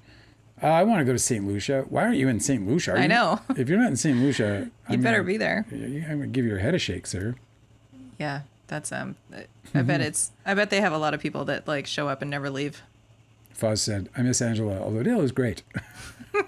It's like, you can miss Angela, and you can also say that I'm only half as good without her. I prefer it here too. Our dog is sick right now, and I just every time I have to take her for a walk, I'm like, what fresh hell awaits today? You know? I hope she gets better soon. Yeah, she's on the mend. It's just taking a while, and it's unpleasant. So it's much nicer to be back here with you guys. If they're from St. Lucia, is it Ricardo or Ricardo? Ricardo would be Portuguese. Yeah, I know that. I don't even know if it's Portuguese, but Brazilian Portuguese. That's the only other language I speak. That's the first R in a word is pronounced like an H. Yeah. But I don't know how many other languages do that. Ricardo's wishing our dog a speedy recovery. Oh, thanks. Yeah, she's on the mend. She'll be fine. She'll be fine. I poisoned her. I gave her a delicious beef meal. And because she's like a street dog, you know, we rescued her from the shelter, and she had like this whole life before us where she was apparently the animal control people had been like aware of her, and she was like living on the street and thriving. So ever since we got her, it's been funny how she's like such a trash compactor. Like she can eat everything. Thriving, we got her with her ribs exposed and. Oh no, that was later. That was because she was trapped in an abandoned house. Oh, that's right. But before then, she like grew up as a puppy, as a street dog. Anyway, nobody cares about the story. But I'll just say that she's been like a garbage disposal. Like she can eat everything and it's fine. So sometimes I give her really rich food and treats, and she loves it. This time, I poisoned her. She'll be fine. Yeah, you did. I Am Bobo, by the way, it's his grandmother that has turned 90, and he says that she still has a car. And this is probably a bad idea, but wouldn't it be kind of cool if there was like a picture of her, like over the shoulder, driving her car at 90? At 9? Oh. Don't do it. 90 miles per hour? Yeah. Oh, I don't think that would be Go cool. to Canada, do it in kilometers. You're only going like 70. Driving at 90. 90 at 90. I mean, like a new podcast, 90 at 90. And it's like your grandmother going 90 miles an hour doing a podcast. You pitch it to every network. They all pass. They're like, well, we can't get the insurance, see? Because she'd be speeding. Oh, yeah. So we lost Terrence Stamp. Oh, the God. iconic actor. I have been meaning to mention. Terrence Stamp was in the. He was gonna reprise his role in the sequel to Priscilla, Queen of the Desert. Priscilla, Queen of the Desert, which gets a mention into Real Hollywood Memoir. Yes. The sponsor of this live podcast. And Terrence Stamp, well, look, let me not tax on that. He is, I was very sad to hear of his passing. Oh, yeah. If you guys haven't seen Priscilla, Queen of the Desert, it is such an amazing example of what we can accomplish when there aren't like totally lunatic culture wars happening. Yeah, and also when we focus on story and when we focus on like things that are like, you know, when we can, you know, whatever. It's a story about like a friendship between performing drag queens, and I loved it. Everybody loved it. Like it was mainstream, beloved. And you just can't imagine something like that happening today because we're in this like fake environment where everybody's just made up these grievances that don't actually have to exist and didn't 30 years ago. Here's the funny thing though. The first reaction I had when you said that Terrence Stamp had passed and that they were working on Priscilla too. Mm-hmm. I was like, my first reaction was like, oh no. And I was like, how old was he? Oh, he was 87. They waited until he was 87 to do Priscilla too? I know. Come on, man. The fuck you doing? Shame. Well, it is the Saturn return of all of these movies. Every time that you see something being like rebooted from 30 years ago, 27 to 30 years ago, that's because that's the Saturn return for that piece of work. So that's why they have to wait that long. I hope your grandmother lives to 190 if she wants to. If she wants to, yeah. It's also believed that you should be able to want to. All right, so are we done with the Baldoni news? Is that enough for the Baldoni news tonight? I think so, yeah. If you guys want to like continue talking about Baldoni, bring them up in the chat. I'm happy to talk about him at any time. Let me see. Well, I will end my note on Lee's comment about Baldoni content creators being on payroll. Lee thinks that she thinks that they're on payroll and not supporting JB for free. And I think payroll might be too specific. You know what I mean? This is interesting. I think that they're on the take. The court understands that transferring something of value doesn't always involve money. Cash or payroll. Right. It could be like they're saying that they boost content. That's really valuable to a content favors creator. count. Right. Yeah. Fazia, did you read this one already? I don't know. Said, could content creators still be involved with Wayfair, like Lee said, on their payroll, and it hasn't come out in discovery, or maybe something has come from them before withdrawing? Apparently, according to this filing today with Lively's attorneys against Perez Hilton, they haven't obtained any discovery. Wayfair does not deny that the Wayfair parties, so it's like all of the publicists and everybody, they do not deny that they were in cahoots with these content creators. Right. There was a list provided to Lively's attorneys of the content creators that they had kept this list of people that they could trust and that they used, but they have not provided any discovery whatsoever yet. They've been really obstructing discovery for months. Yeah. And then they keep filing these like extensions. There are rulings that we're waiting on right now, which are a motion to compel rulings. Yeah. That we're waiting on right now. So that'll be coming soon. Maybe this week. I don't know. I haven't actually. We'll see. I don't know what's on the docket this week, but Lee said at Fazia, I believe they're being fed info from the Baldoni team and they profit from it because they have increased viewership and ad revenues. Correct. Yeah. And then also like they're getting things like, look, we know that Sassy Dave Navarro, also known as Zach Peter, that this guy's going on. You guys just told us that he's been going on Billy Bush, and we know that Billy Bush was represented by Brian Friedman, and I can tell you that they're getting paid good money, $5,000 or more, to go and be on these programs. Yeah, well, Fozia mentioned that sage woman and Candace. We just saw in Unsealed Discovery a conversation. You can say Foz, by the way. Foz? Yeah. Great. We just saw in this recently Unsealed Discovery a conversation between the publicists, Brian Friedman and Sage Steele, all talking about this, the stories that she's going to run. So there you have it. That's the sort of conversation that went on. And Brian Friedman's involved. And so they probably looped him into the conversation because they thought that they could get it protected, as if a lawyer's conduct never has to be exposed because he's a lawyer. So it's like privileged always. It's just not true.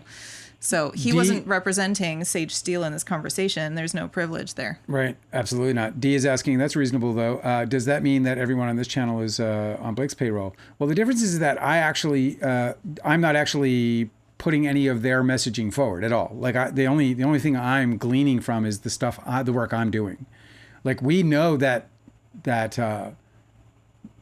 both Zach Peter and Andy Signor and Megyn Kelly and Perez Hilton are in direct contact with Justin Baldoni's attorney, and that they are downloading literally information, so-called evidence, and basically marching orders on what to say about it. That's the difference. I'm opining as a filmmaker, so I'm here because I was sued by Leonardo DiCaprio. I was in a multi-million-dollar lawsuit. I've been under a PR attack for the last 30 fucking years. My movie has been banned, actually stolen from me. So I have all these parallels. That's what it's like when a movie's actually stolen. Yeah, my movie was actually stolen from me. Legally, but stolen nonetheless. Taken from me, right? Banned from the United States and Canada. I've had that money stolen from me. I'm being stolen from every single day. Somebody out there Don's Plum is on pay-per-view channels. It's in bargain bins across the world, not in the U.S. and Canada. People are buying the movie to this day. I get, photographs, pictures of people with their books, with their movies saying, look what I got, Yeah. I don't get a dime for any of that. That's all being stolen from me. So that's what brings me to the table in the conversation. Well, so just to be to be clear. Like, I brought this story to you because I wanted your perspective as a filmmaker. The very first thing that I heard about that I brought to Dale was that Blake Lively was being accused of taking over wardrobe. Right. And when I read the allegations, I was like, that doesn't seem like that's at all abnormal. That doesn't seem like it's a big deal. What are they saying about this? And so I brought it to you to ask you about it. And you laughed about it. You're like, this is the most bullshit allegation ever. And it really piqued my interest because I was like, oh, well, because they're running really hard on this allegation. Yeah. So then the further we dig in. It's true. I wasn't interested until you started dropping these facts on me that I was like, what are you talking about? Yeah, totally. So I kept running things past you and you kept clarifying how like these allegations are just false because they just literally cannot exist. Well, they're meritless. Yeah, if you know anything about filmmaking, that's just not how any of this goes. Like Blake Lively doesn't take over a film that is owned by Wayfarer Studios and Sony Picture Studios. Like there's no mechanism for her to even do that. No. So we really tried to dig in, like, what is the truth of this story? Yeah. How could it be true? Like knowing what you know about filmmaking. And it's just thin allegations. They're really exploiting, Baldoni's side is really exploiting people's ignorance about how films are made. Because you can't understand any of that stuff and think that this is going on.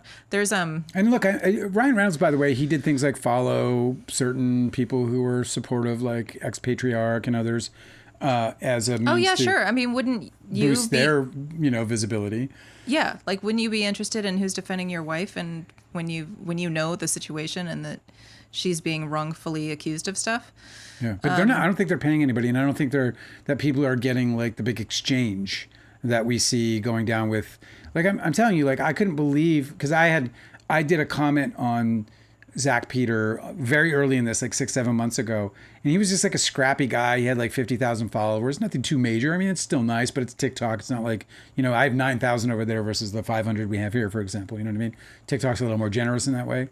So like 50,000 subscribers isn't like some kind of over the moon kind of thing, but he was decent. I don't know what he has now, but I'm sure it's substantially higher because.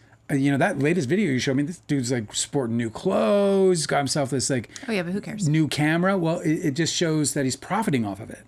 Oh yeah, but it doesn't. I mean, the guy could have another job. Like you don't know. You know what I mean? I don't agree with you. No, it's weird to like investigate people's clothes and try to make a judgment about how they're involved in this. It's not about clothes specifically, Angela. It's okay. Look, you can go ahead and pretend that this guy's not transforming on camera, but I saw it. The guy went from like being this guy. He looks like he has a fucking stylist now, and he's being invited on these fucking shows. I bet he does have a fucking stylist now. These guys are acting like pseudo fucking celebrities on the backs of Blake Lively's on the back of a smear campaign that they're participating in, and so there's a difference between trying to cash in on somebody's. Like I've got like I'm not sitting. I don't even pump out content every day. I'm not sitting there, like trying to. I'm having lives where I'm having conversations, sort of common everyday person conversations about what the fuck happened. Zach has 103,000 subs on YouTube. Good for him. Yeah, it's been a glow up in his gossip columnist. And dude, this is how this goes. This is what happened with Amber Heard. Fucking Andy Signor was fucking dead to rights as a so-called influencer after his scandal with being an SA'er, right? Mm-hmm. And sending pictures of himself in just absolutely disgusting fashion, video I should say, to people who didn't want them apparently, according to them. So he went from that to 1 million subs, and he did that all on the Amber Heard, Johnny Depp, on the back of his coverage on that. And he worked hard, and he put those videos out every day and all this other stuff. But it was, these people, and they know this, they can like use these singular moments, create content daily, and explode. And here's the craziest part about what I'm telling you, and this is what makes me disgusting about it. Look, I'm never going to get the big fucking subscribers. You know why? Because I'm never going to fucking vote for this fucking, or I'm never going to support Justin Baldoni because he's a misogynist, lying asshole, right?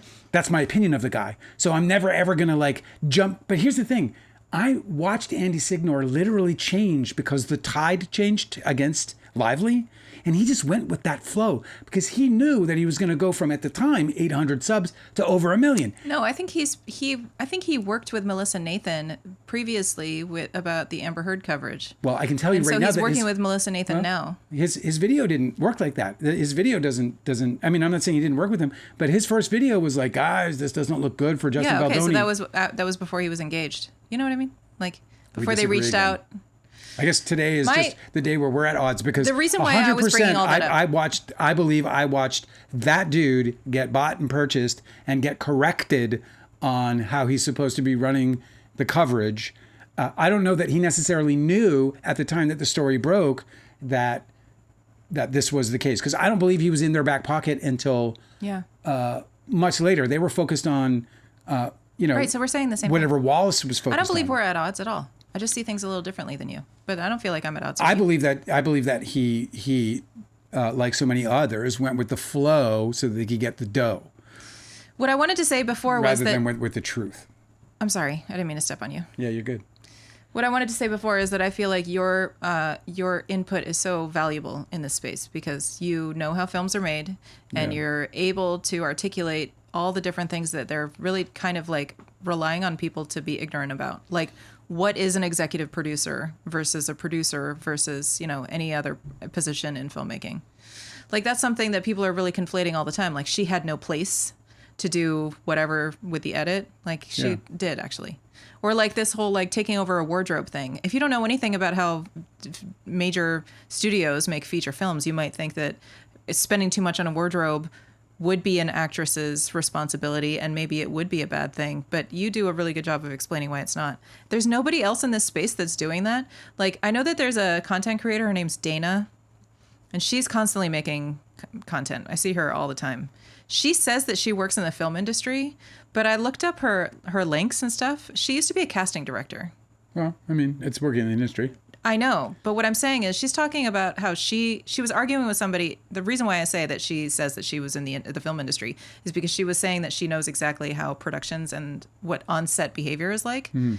And I don't know that a lot of casting directors spend a lot of time on set. Yeah, they do. They don't really. They don't work on set. Well, do they? They can, yeah. I mean, it depends. Aren't they too busy running their casting operations from their offices where they work on pre-production? It's not common for casting directors to be on set. They're never going to be on set for long periods of time. A lot of casting directors, however, come from different parts of the business where they, didn't kind of get the careers they were headed for. Like, for example, I had a friend who was an actor in LA back in the 90s who didn't make it. And she became a huge casting director. Yes, so I knew she a bunch knows, of people like that too. But she was like they went into like they were agents and managers and casting directors. So she'd been around sets plenty and knows her way around them well. So so it's I think there are certainly casting directors who will have a higher level of like ignorance as it relates to on set material, and then there'll be those that are well versed. Well, that's good. I'm glad I brought it up because that's informative. Yeah. But I also feel like you are uniquely. That your experience is uniquely valuable because you're a producer. Yeah. One thing that a casting director probably doesn't know is budgeting, or they may not understand, like, for example, when you brought up the conversation about the wardrobe and how everybody made a goddamn big deal out of the most stupidest thing I ever heard, because the wardrobe went over. There's a whole, like, I don't want to go over the nutty math because there's buys and purchases and returns. No, I know, but the single piece of evidence that they showed about this wardrobe debacle is an email from the line producer to the producers at Wayfair saying, we need to re-up the cards. Like, they were just asking for them to refill the cards so they could buy more wardrobe. Yeah, and you wouldn't ask to re-up cards if you were having a budget emergency. And also, that would involve producers, that would involve the studio. There would be all kinds of trouble going on if anything that they were doing was impinging on or infringing in any way on the money they needed and that was allocated for other more important things or just things in general, whether it's your principal photography, other actors, whatever it might be. So, but the reality of that situation is that all films have a contingency. The contingency ranges between 3% and 5%. They had a $26 million budget. That puts their contingency between $900,000 and what is that? 1.3 million dollars. The actual budget for wardrobe, I forget what it was, but I think it was something like a couple $100,000. And they expected that they was going to double it. They were going to go over by a couple hundred after all the returns. So she was basically doubling the budget. Also, in that email, they were lumping together the character Ryle and the character Lily's wardrobe together. That's right. In that It report. was the principals. And so the story was never that both of their wardrobes, I think it was Baldoni's and hers, were ballooning the budget. But it would have been accurate to say that because that's what the evidence says. I think it was I think it was primarily hers. Yeah. But the point I'm trying to make, and I'm probably not doing a great job at, is that the amount that they went over on that wardrobe didn't amount to more than 15 to 20% of the contingency. The contingency is there for those things. That's what right. it's there to do. Yeah. Because sometimes you think, oh, it's going to be, and wardrobe is the pickiest one of them all. Because sometimes the stuff just doesn't fit. Sometimes the actors don't like it. And they either got to like literally make stuff on set. You don't even have to have like inside knowledge in filmmaking to understand this. Like it just makes a ton of sense that you would have to. She's postpartum. Her body's changing. Her body's different than maybe the measurements that she gave. Like that's all fine. Like they knew what they were getting when they hired her. Yeah, and postpartum isn't limited to like what's actually happening physically, because there's something happening mentally too. Like and to not be considerate of the fact that she's going to have insecurities potentially, or she's going to have concerns about how things are going to look. Which is fine because abnormally so you know what I mean? does the character in the book. You know? Well, there you go. That's convenient. You know? I just feel like your insight has been really valuable. I feel like all the time online I'm like I feel like I'm just telling people this is not the scandal you're being told it is. You know what amazes me? That people like Ricardo, and I like Ricardo, and I'm glad Ricardo spends time with us, and I'm really glad that he's here tonight. But it does blow my mind that they hear these things and then they watch that video. Like how easy it is to just put people on a path. You watch that video. Like the first thing I did, literally, you were sitting right next to me. The first thing I did as soon as that we got that clip of her in that Forbes interview saying that she pulls the rug out from under directors, or the directors feel as though she did. And the first thing I did was I went and I found the interview and I watched it, and it took literally minutes. And I knew that was all false. I know. It took me minutes at the point of release to know that it was all false. And you can tell tell they were when literally you watch, taking things out of context. You can tell when you watch name. that clip. It's edited so closely. There's not a breath before and after what she's saying in that narrow clip. I'm like, that's out of context. Yeah, there's barely a breath between her very next statement, So which is, so I learned not to do that. I learned instead to stand up and say what it is I want to do and be in a movie. And if they didn't like it, then it would be better for me to lose the movie than to go in without them knowing that I have more ambition than to just be an actor. And of course, I'm paraphrasing. But it was all there, and it was spelled out in total, like it was crystal clear as the day is fucking bright. Mm-hmm. But yet still people will just watch that clip and they'll just go, holy shit. Holy fucking shit. Don't shout. Do you know what I mean? It's just, it blows my goddamn mind. Like, I just don't understand how there's no, like, curiosity to see if you're being manipulated. Like, I am fucking curious The dog every day. came to check if you're okay. Yeah, I'm all right, baby. Right? Like, I'm, especially now, like, it's never been more important than now to check everything. Yeah. Don't you want to know if you're being manipulated? Don't you want to know if somebody's trying to get in your brain and make you think and do things that are not fucking correct? Mm-hmm. You know, that are for their own nefarious, things. This is why Donald Trump is president. He's only president because people are just listening to surface shit instead of actually doing the work. I remember I told you I made this evangelical film, and I was with one of the key members of the crew who was a Christian guy, and he was voting for Trump, and I had already seen, and I watched I listened to the hour of testimony from his accusers, the Epstein accuser. And it was really morbid and crazy stuff. And I got into an argument with this guy, and I was like, dude, have you even taken the time to go and listen to this tape? And he was like, no, and I'm not going to. And it just blows my mind that people, like the willful ignorance, you know what I mean? Yeah. Willful ignorance. Blows my mind. With the last 15 minutes tonight, did you have other stories you wanted Guilty to talk Angel about? said, being a Blake Lively apologist is wild to me. I don't know what that means. Being a Blake Lively, who's apologizing for Blake Lively? What does that even mean, Guilty Angel? Yeah, I'm not really sure what she did wrong. So, Blake Lively, apologize for what? Like, what is there to apologize for? What the fuck does Blake Lively owe you an apology for? Oh, what the fuck did Blake Lively do to you or me or anybody? If Blake Lively wants to go get married on a fucking... Do you know how many people get married on plantation every fucking year in this country? Hundreds. You know? Possibly. They're booked. Let's just put it that way. Mm-hmm. They're fucking booked. Like, you know, Blake Lively apologist? How about... You know what baffles me? Being a Justin Baldoni apologist. That baffles me. There's a guy who actually has a litigious background. I don't know where you're getting that from, Guilty Angel, but we're not on the same page on that one. Whatever goes for me. So how come Blake Lively's lawyers did not get anything from those who were subpoenaed? Some got dropped and some were able to defend themselves. I don't believe that we know that she didn't get anything from those who were subpoenaed. I know that when they were subpoenaed, they made public statements, a lot of those content creators. So it could be that those public statements were very informative to her and her team. But with regards to what she obtained from any of the subpoenas, I know that her lawyers have kept everything really close to the chest. They're only unsealing documents like, you know, after much deliberation. They're not like Justin Baldoni's lawyers who are putting things out in the press constantly. So just because you haven't seen something doesn't mean that it doesn't exist when it's on Blake Lively's side.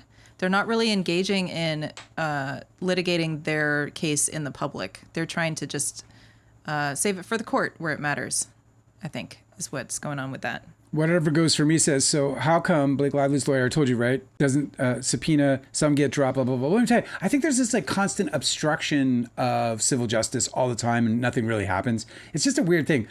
In my lawsuit with Leonardo DiCaprio on Christmas 1995 at our place did some really inappropriate shit that Ethan Suplee captured on video camera that he had been taking throughout the whole day. And our lawyers wanted to get a hold of the video camera because we believed there was a reasonable chance that there were conversations about Don's Plum being held during that night because Don's Plum was a major topic. And so our lawyers wanted to get a hold of that to see if it had, because that would fly in the face of the things that they were saying about us, that we were being sneaky behind the scenes, keeping things from them, all this absolute nonsense, absolute total lies, right? And so we hoped that tape would prove that. Well, Ethan Suplee wouldn't bring the tape because on the tape, Leonardo DiCaprio was doing some wildly inappropriate shit that would be like in the neighborhood of Me Too, right? Fall in that category. And so when asked about it during his deposition, he was asked by our attorneys, where's the fucking evidence, pal? And Ethan Suplee lost it and vowed to burn the evidence, to obstruct justice and burn the evidence. And nothing fucking happened to him. Yeah. This guy's literally confessing to absolutely... In a deposition. It's all being recorded. His testimony. A fucking lawyer... Our lawyer's like telling him, look, that is like a serious offense in the state of California. Is it? Yeah. Is it though? Right. Because if it was, something would happen. You didn't do anything about it and we never got that evidence. I know. And he didn't do a fucking thing about it. So why are people defying subpoenas? Because there's no respect for the rule of law in this country anymore. Because the rule of law doesn't mean anything. Because all we see are fucking criminals getting pardoned or just getting off in general. We see people who are wrongfully convicted getting out after 40 years and getting literally no help whatsoever from the state that wrongfully convicted and imprisoned them. This is a recent headline that I'd probably wanted to drop at some point. You know, just like these are the kinds of things that are going on around us that weaken our faith in the justice system. If everything is against the law, but nobody's there to enforce it, is there any actual law-abiding citizens? Right. Does there even need to be? Yep, that's a big issue. Yeah, I got a couple things. What's going on, people? I really appreciate you guys so much. You really, I know I try to tell you that, I stutter and I fucking come up with ways of trying to say how much I love hanging out with you guys and how much fun you guys are bringing to my life. And I feel kind of stupid saying it over and over again, but I can't help it because I really am grateful. You are really kind to me and to Angela. And, since hanging out with you guys, I don't know, you make my life better. So thank you. Aubrey Plaza. Yes. She has, she was on the Amy Poehler podcast. I think it's a podcast. Yep. It's called. They have mics. It's called Good Hang. Good Hang. Mm-hmm. Yeah. Come for a good. That's cool. Yeah. It's a little it's cute. Gen X-y, but yeah, I like it. She opened up about her grieving and the loss of her husband. She called it... I don't know how people do that. I don't know how people talk about their grief. I understand how people can hear about grief and like work through grief, read about grief, explore grief in like group therapy or group, grief support groups or whatever. Yeah. I understand how people can like think about grief and sit in their grief and suffer in their grief and all these things, but I don't know how people talk about their grief without like sobbing, without like cracking open and sobbing. And I'm just so impressed.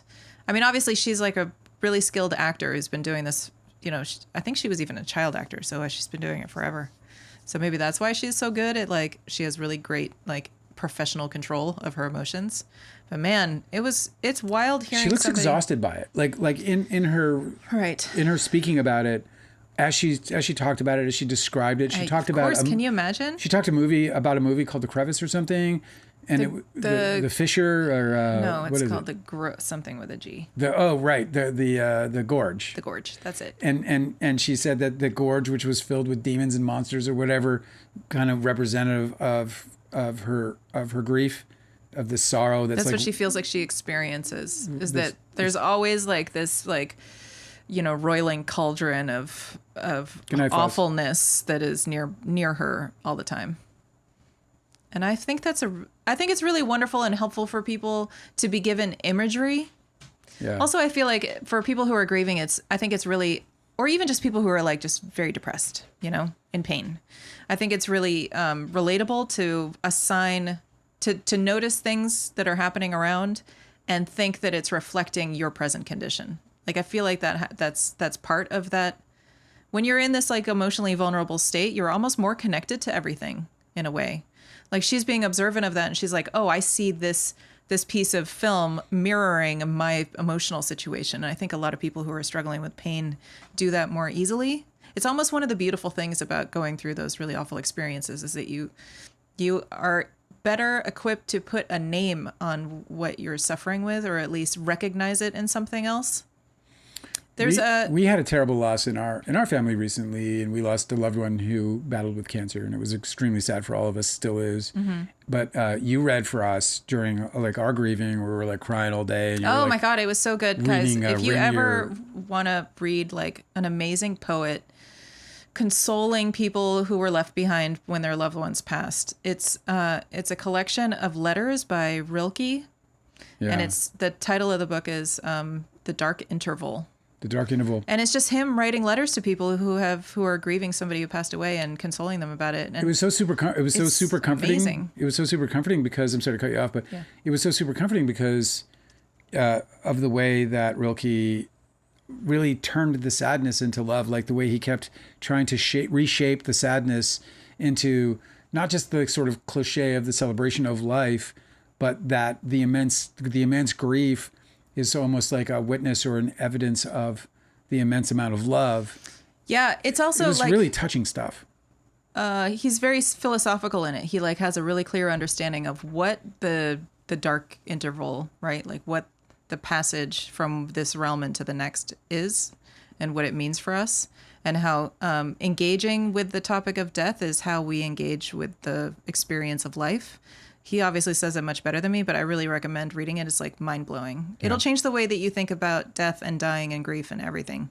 It's just incredible. When I saw Aubrey Plaza opening up about this and that this was a story and that people were following it, I immediately thought about how, because like, we were grieving and it was difficult for me. I was having and I still am, but it was like much more difficult when it was really super fresh. And you were reading that, and I tell you, man, I was in the kitchen cooking, and you would just read these poems, and I would just cry, and I would just feel, and I would just. They're letters, but sorry, they're letters. very poetic, but.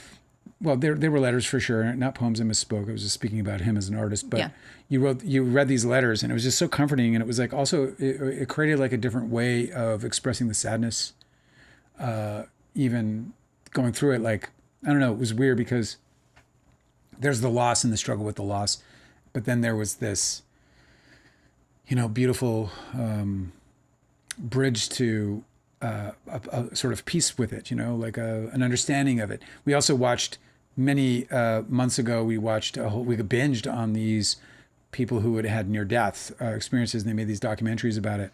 And it was super fascinating. It actually made, for me, death feel like I'm far more comfortable than I ever had The been. easiest way to feel better about this entire topic is just to engage with it, because we're all built to, right? Like, this is something that we know how to do. We've always known how to do. We've just been suppressing it culturally for like enough time that we don't feel familiar with it anymore. But you engage with this stuff a little bit, it'll all open up. If you personally have a fear or some sort of apprehension with it, just read about it, think about it, learn about it. Yeah, like these near-death experience stories were really interesting because they're also like really interesting paranormal stories. It's almost like watching an interesting sci-fi show, but these people are just sharing their experiences. And so it's just like a really easy way to like dip your toe into the topic. And it gets so much easier after that. I feel like one of the biggest problems with all of us in modern living is that we don't engage with this thing that we're all going to encounter. You're going to encounter it as you go through with your loved ones. You're going to encounter it yourself. Like, everybody's pretending this doesn't exist and this won't happen. And that's like a failing plan. What I got from it was that it was that death was the crescendo, and it's like the great crescendo, the beautiful crescendo, the absolute, like everybody who came back with regrets. And the regret was that they couldn't stay where they were, that they couldn't continue their journey into the afterlife, whatever that may be. And it allowed me to be convinced of, one of two things. Either that between here and nothing is this beautiful paradise, that somehow our conscious has created this space in our subconscious that's reserved for this moment where we go into it, and our transition is not just peaceful, but filled with fucking love. And I just love that idea. Yeah. Or we are truly made of one thing, which is love. And that love is the true energy of... People talk about that where they do like the heroic doses of psychedelics. And I feel like they've crossed over. Not ivermectin, but... No. Aravasa? No, ayahuasca is very different. Ayahuasca. That's very different. They're talking about like in a clinical setting, they would put people through like trauma recovery. But anyway, they feel like they've like pierced the veil, that they sort of visit. They do like a little detour from their present life out into the fucking ether. And like they get to like explore very briefly this other liminal space that we don't always access. I think it's relevant to this topic that mythologically, Hades, who ruled the underworld, which was also called Hades. Ruled, you say? Okay. Hades is a god, but okay. What do you mean ruled? Well, you think a god can rule in past tense? Okay. Rules. Oh, rules. Continues to rule. Yeah, it's Hades. Okay, now I get what you're saying. So we fucking Hades, the god went to sleep. Yeah. It's a god. Yeah, I know. That's true. Big respect to Hades. My apologies, Hades. Yeah, I mean, I heard the grumble, bro. Anyway, one of the things that he used as a tool for engaging with the daylight world, right? The upper world, the God's realm, right? The world where we all exist. He had a helmet of invisibility. And I think that this is really interesting to think about. I could use one of those. Let me tell you. The only other person that could use it was Hermes, Mercury. Yeah. Because he gets to zip around and travel between the realms. Anyway, that's a different story. What I mean about Hades having the helmet of invisibility, this really sort of like informs the idea that death is always around. It's just invisible. That the other place, right, where we all assume that we go is near, just invisible. That there's a way that you can like engage with these sorts of things, and you're safe because you're in the daylight realm. Yeah. But you should, you have the opportunity to pierce that invisibility by learning more about this stuff. I don't know. I feel like the helmet of invisibility is such a really cool, like... Incredible. Like the action figure of Hades comes with his little gear, he's got a little boat and a helmet. Dude, I used to have a $6 million man, dude. You did? Yeah. And it had this like thing where you could roll up, it had like fake skin or whatever on it. And you'd roll it up and it would expose all the electronics in his arm. It was the greatest thing ever, dude. I loved it. You shouted. Oh my God. My Lee Majors doll. You're so shouty today. Oh my God. I loved it so much. You should get one of those. You don't know what it's like. Can you look it up online and find it? Oh my God, it's the greatest thing ever. But it's like 1980, whatever. How big was it? The fucking thing's $1 million. It was like a big one too. It was like up there with my G.I. Joes, bro. GI Joes were big. Yeah. Well, I thought they were like little guys. You could get little ones too, but I got the real Joes, bro. Oh, you guys were rich, huh? You got all the good toys? Yeah, we were so rich. Julia Fox regrets undergoing cosmetic surgeries to appeal to men. That was a bad segue, first of all. I don't care. Julia Fox regrets... We're talking about cosmetic surgery now? Yeah. Why? What, aren't we done? You want to talk about GI Joes for more? Yeah, I had the redhead, and I had the guy with the dark brown beard okay. guy. We can talk about Julia Fox. And, she regrets having cosmetic surgery. Julia Fox regrets having cosmetic surgery to appeal to men. She wishes she could go back. It's the most upsetting thing. I read this, and it's just so upsetting. It's just like the patriarchy is so out of control. Everything is so out of control that these women are scarring themselves, that they are mutilating themselves. I don't know how. I mean, obviously, in order to appeal to men. I know, but a lot of that is just. I think that a lot of that is just human grappling with the duality of, gender archetypes. Like, I don't think that the patriarchy, obviously, like everything is worsened in our culture than it needs to be. But for somebody who's trying to she's like a heterosexual who wants special attention from a certain kind of man. And so she's going to change herself to do it. I feel like that's like a tale as old as time. Like, I feel like that's not just a story about cosmetic surgery. Well, that's a story about people who are giving away their dreams in order to pursue a relationship. That's a story about people who are like leaving their family and moving all the way across the country to pursue a relationship. Like, people do really drastic stuff in their lives all the time. And I think the context is she just made a permanent change, and so she regrets it. Yeah, but her context is to please men. When she's saying that, she's talking about to appeal to men. So what she's talking about is her work. She's not talking about like to for one man or to go land that like. No, I know. What I'm saying is like it's I think a more relatable problem than just plastic surgery. You know how I was like, talking about like everything into perspective. Helen Mirren says that James Bond has to be a guy. She said, "I'm the biggest feminist, but you can't have a woman. It's just not going to work." She probably knows more about like the story. Who wrote James Bond? I can't remember. I feel like I've wanted to read these for a long time. What planet is Hades? Would that be Pluto? Yes. It's Pluto. Yep. Ian Fleming. She probably knows more about Ian Fleming's character than I do. Well, yeah, maybe she read the books. Yeah, so maybe there's a lot of things that I think she's talking about like the book. I think she's talking about the movies though. I mean, it makes sense. I just love that. I feel like it's just a little like annoying that they're constantly trying to like dazzle us with a gender swap and these like iconic characters. Like, you don't need to do exactly. that. You know, it's fine. It's called Pussy Galore for a reason. Just the Ghostbusters can be a bunch of dudes. It can be, you know. Like, we don't mind. That's what I love about. See, this is what I love about the boundaries being set by women, right? Because like that's what needs to happen. This is what was really cool about this, about Helen Mirren. Well, these two things kind of came together. I've been saving this Helen Mirren story for a moment where, you know, we had a few minutes at the end, and I just love that it came in today with Julia Fox, also, who came up yesterday now, saying this stuff about her regrets, and I can't imagine what that's like for her. But it's just so interesting because like you have these two sides of it, right? You have this woman in Julia Fox trying to appease the patriarchy, right? By like, you know, distorting her own body, mutilating herself to appeal to it so that it can pay her and fund her and give her the things that dudes get to do for just waking up in their fucking, you know, with their messy hair.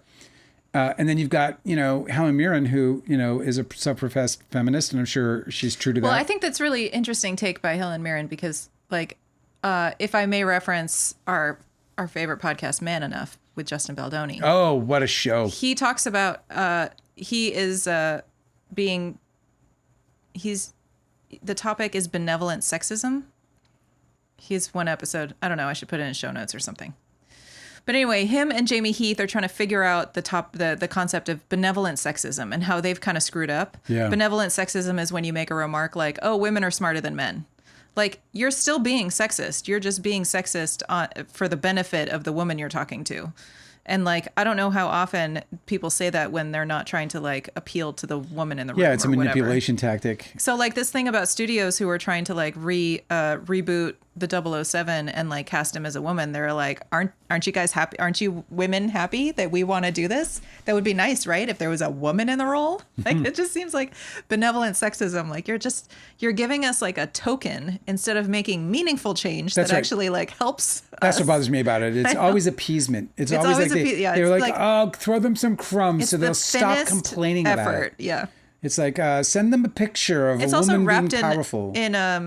In capitalism too, because they're like, is this marketable? Are we going to be able to sell this product of a female James Bond and be able to make money off of it, and help, you know, say that we're champions for women at the same time? Like we don't want that. Like nobody benefits from that, you know? Yeah, and the other thing that's important about it is about all of this is like, you know, putting everything into perspective, because they want like perfect victims in order to like create, you know, a safer place for women. Well, they have to have perfect victims in order for them to be able to go out there and actually prosecute. Like we have a situation here in Blake Lively where she's an imperfect victim. And as an imperfect victim who's made these mistakes in her life, like getting married at a plantation, or maybe saying things or doing things like saying things on the red carpet about getting her husband to work on the script without the screenwriter knowing, you know, putting her foot in her mouth kind of thing.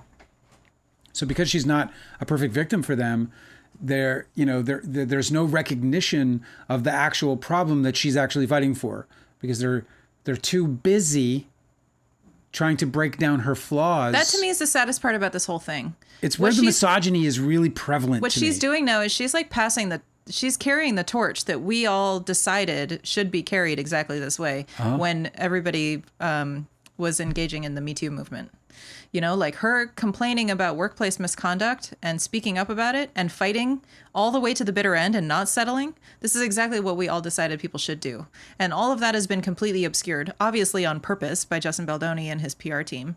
But all of that's been obscured. And I feel like it's a real shame that we're not engaging in that topic more meaningfully, because she's trying to push the limits so that we can break through and create better change. Yes. Obviously, she found a weak spot.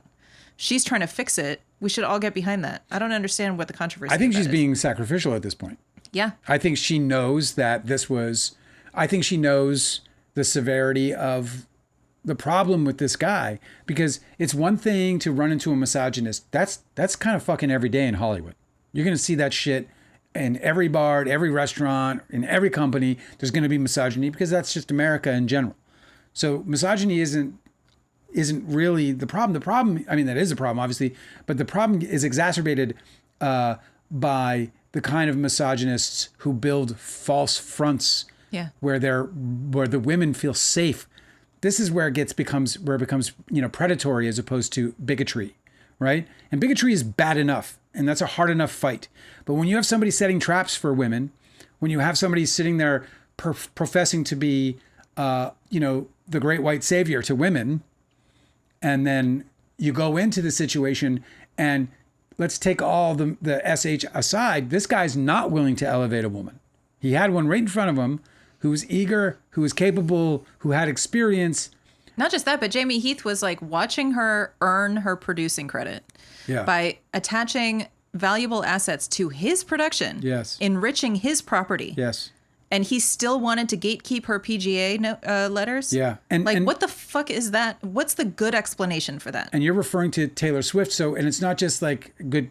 Taylor Swift is. That wasn't the only asset she was attaching either. She was doing producing. But that alone does it. Yeah. That alone does it. Like, let me tell you that in any meeting in Hollywood where some person sits at a table and says, I want a producer credit and I'll bring you Taylor Swift.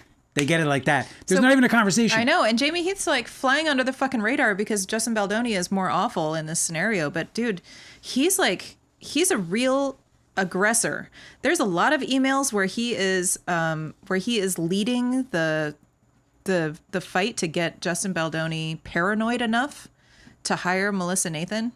I think that I don't know if we see clear evidence of this, but it seems as though they're conspiring together to plant negative stories about Justin Baldoni in the press so that he feels like he's backed up into a corner enough that he has to hire Melissa Nathan.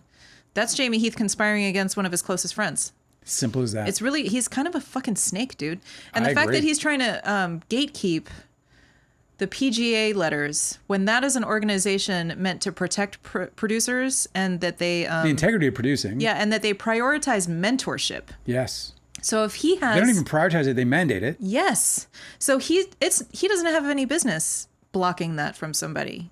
It's his job to try and help her obtain those. Well, he's certainly not doing anyone any service by not only that, but he's blocking a woman. And what's going to happen with Blake Lively as a PGA producer? She's going to mentor what? Yeah.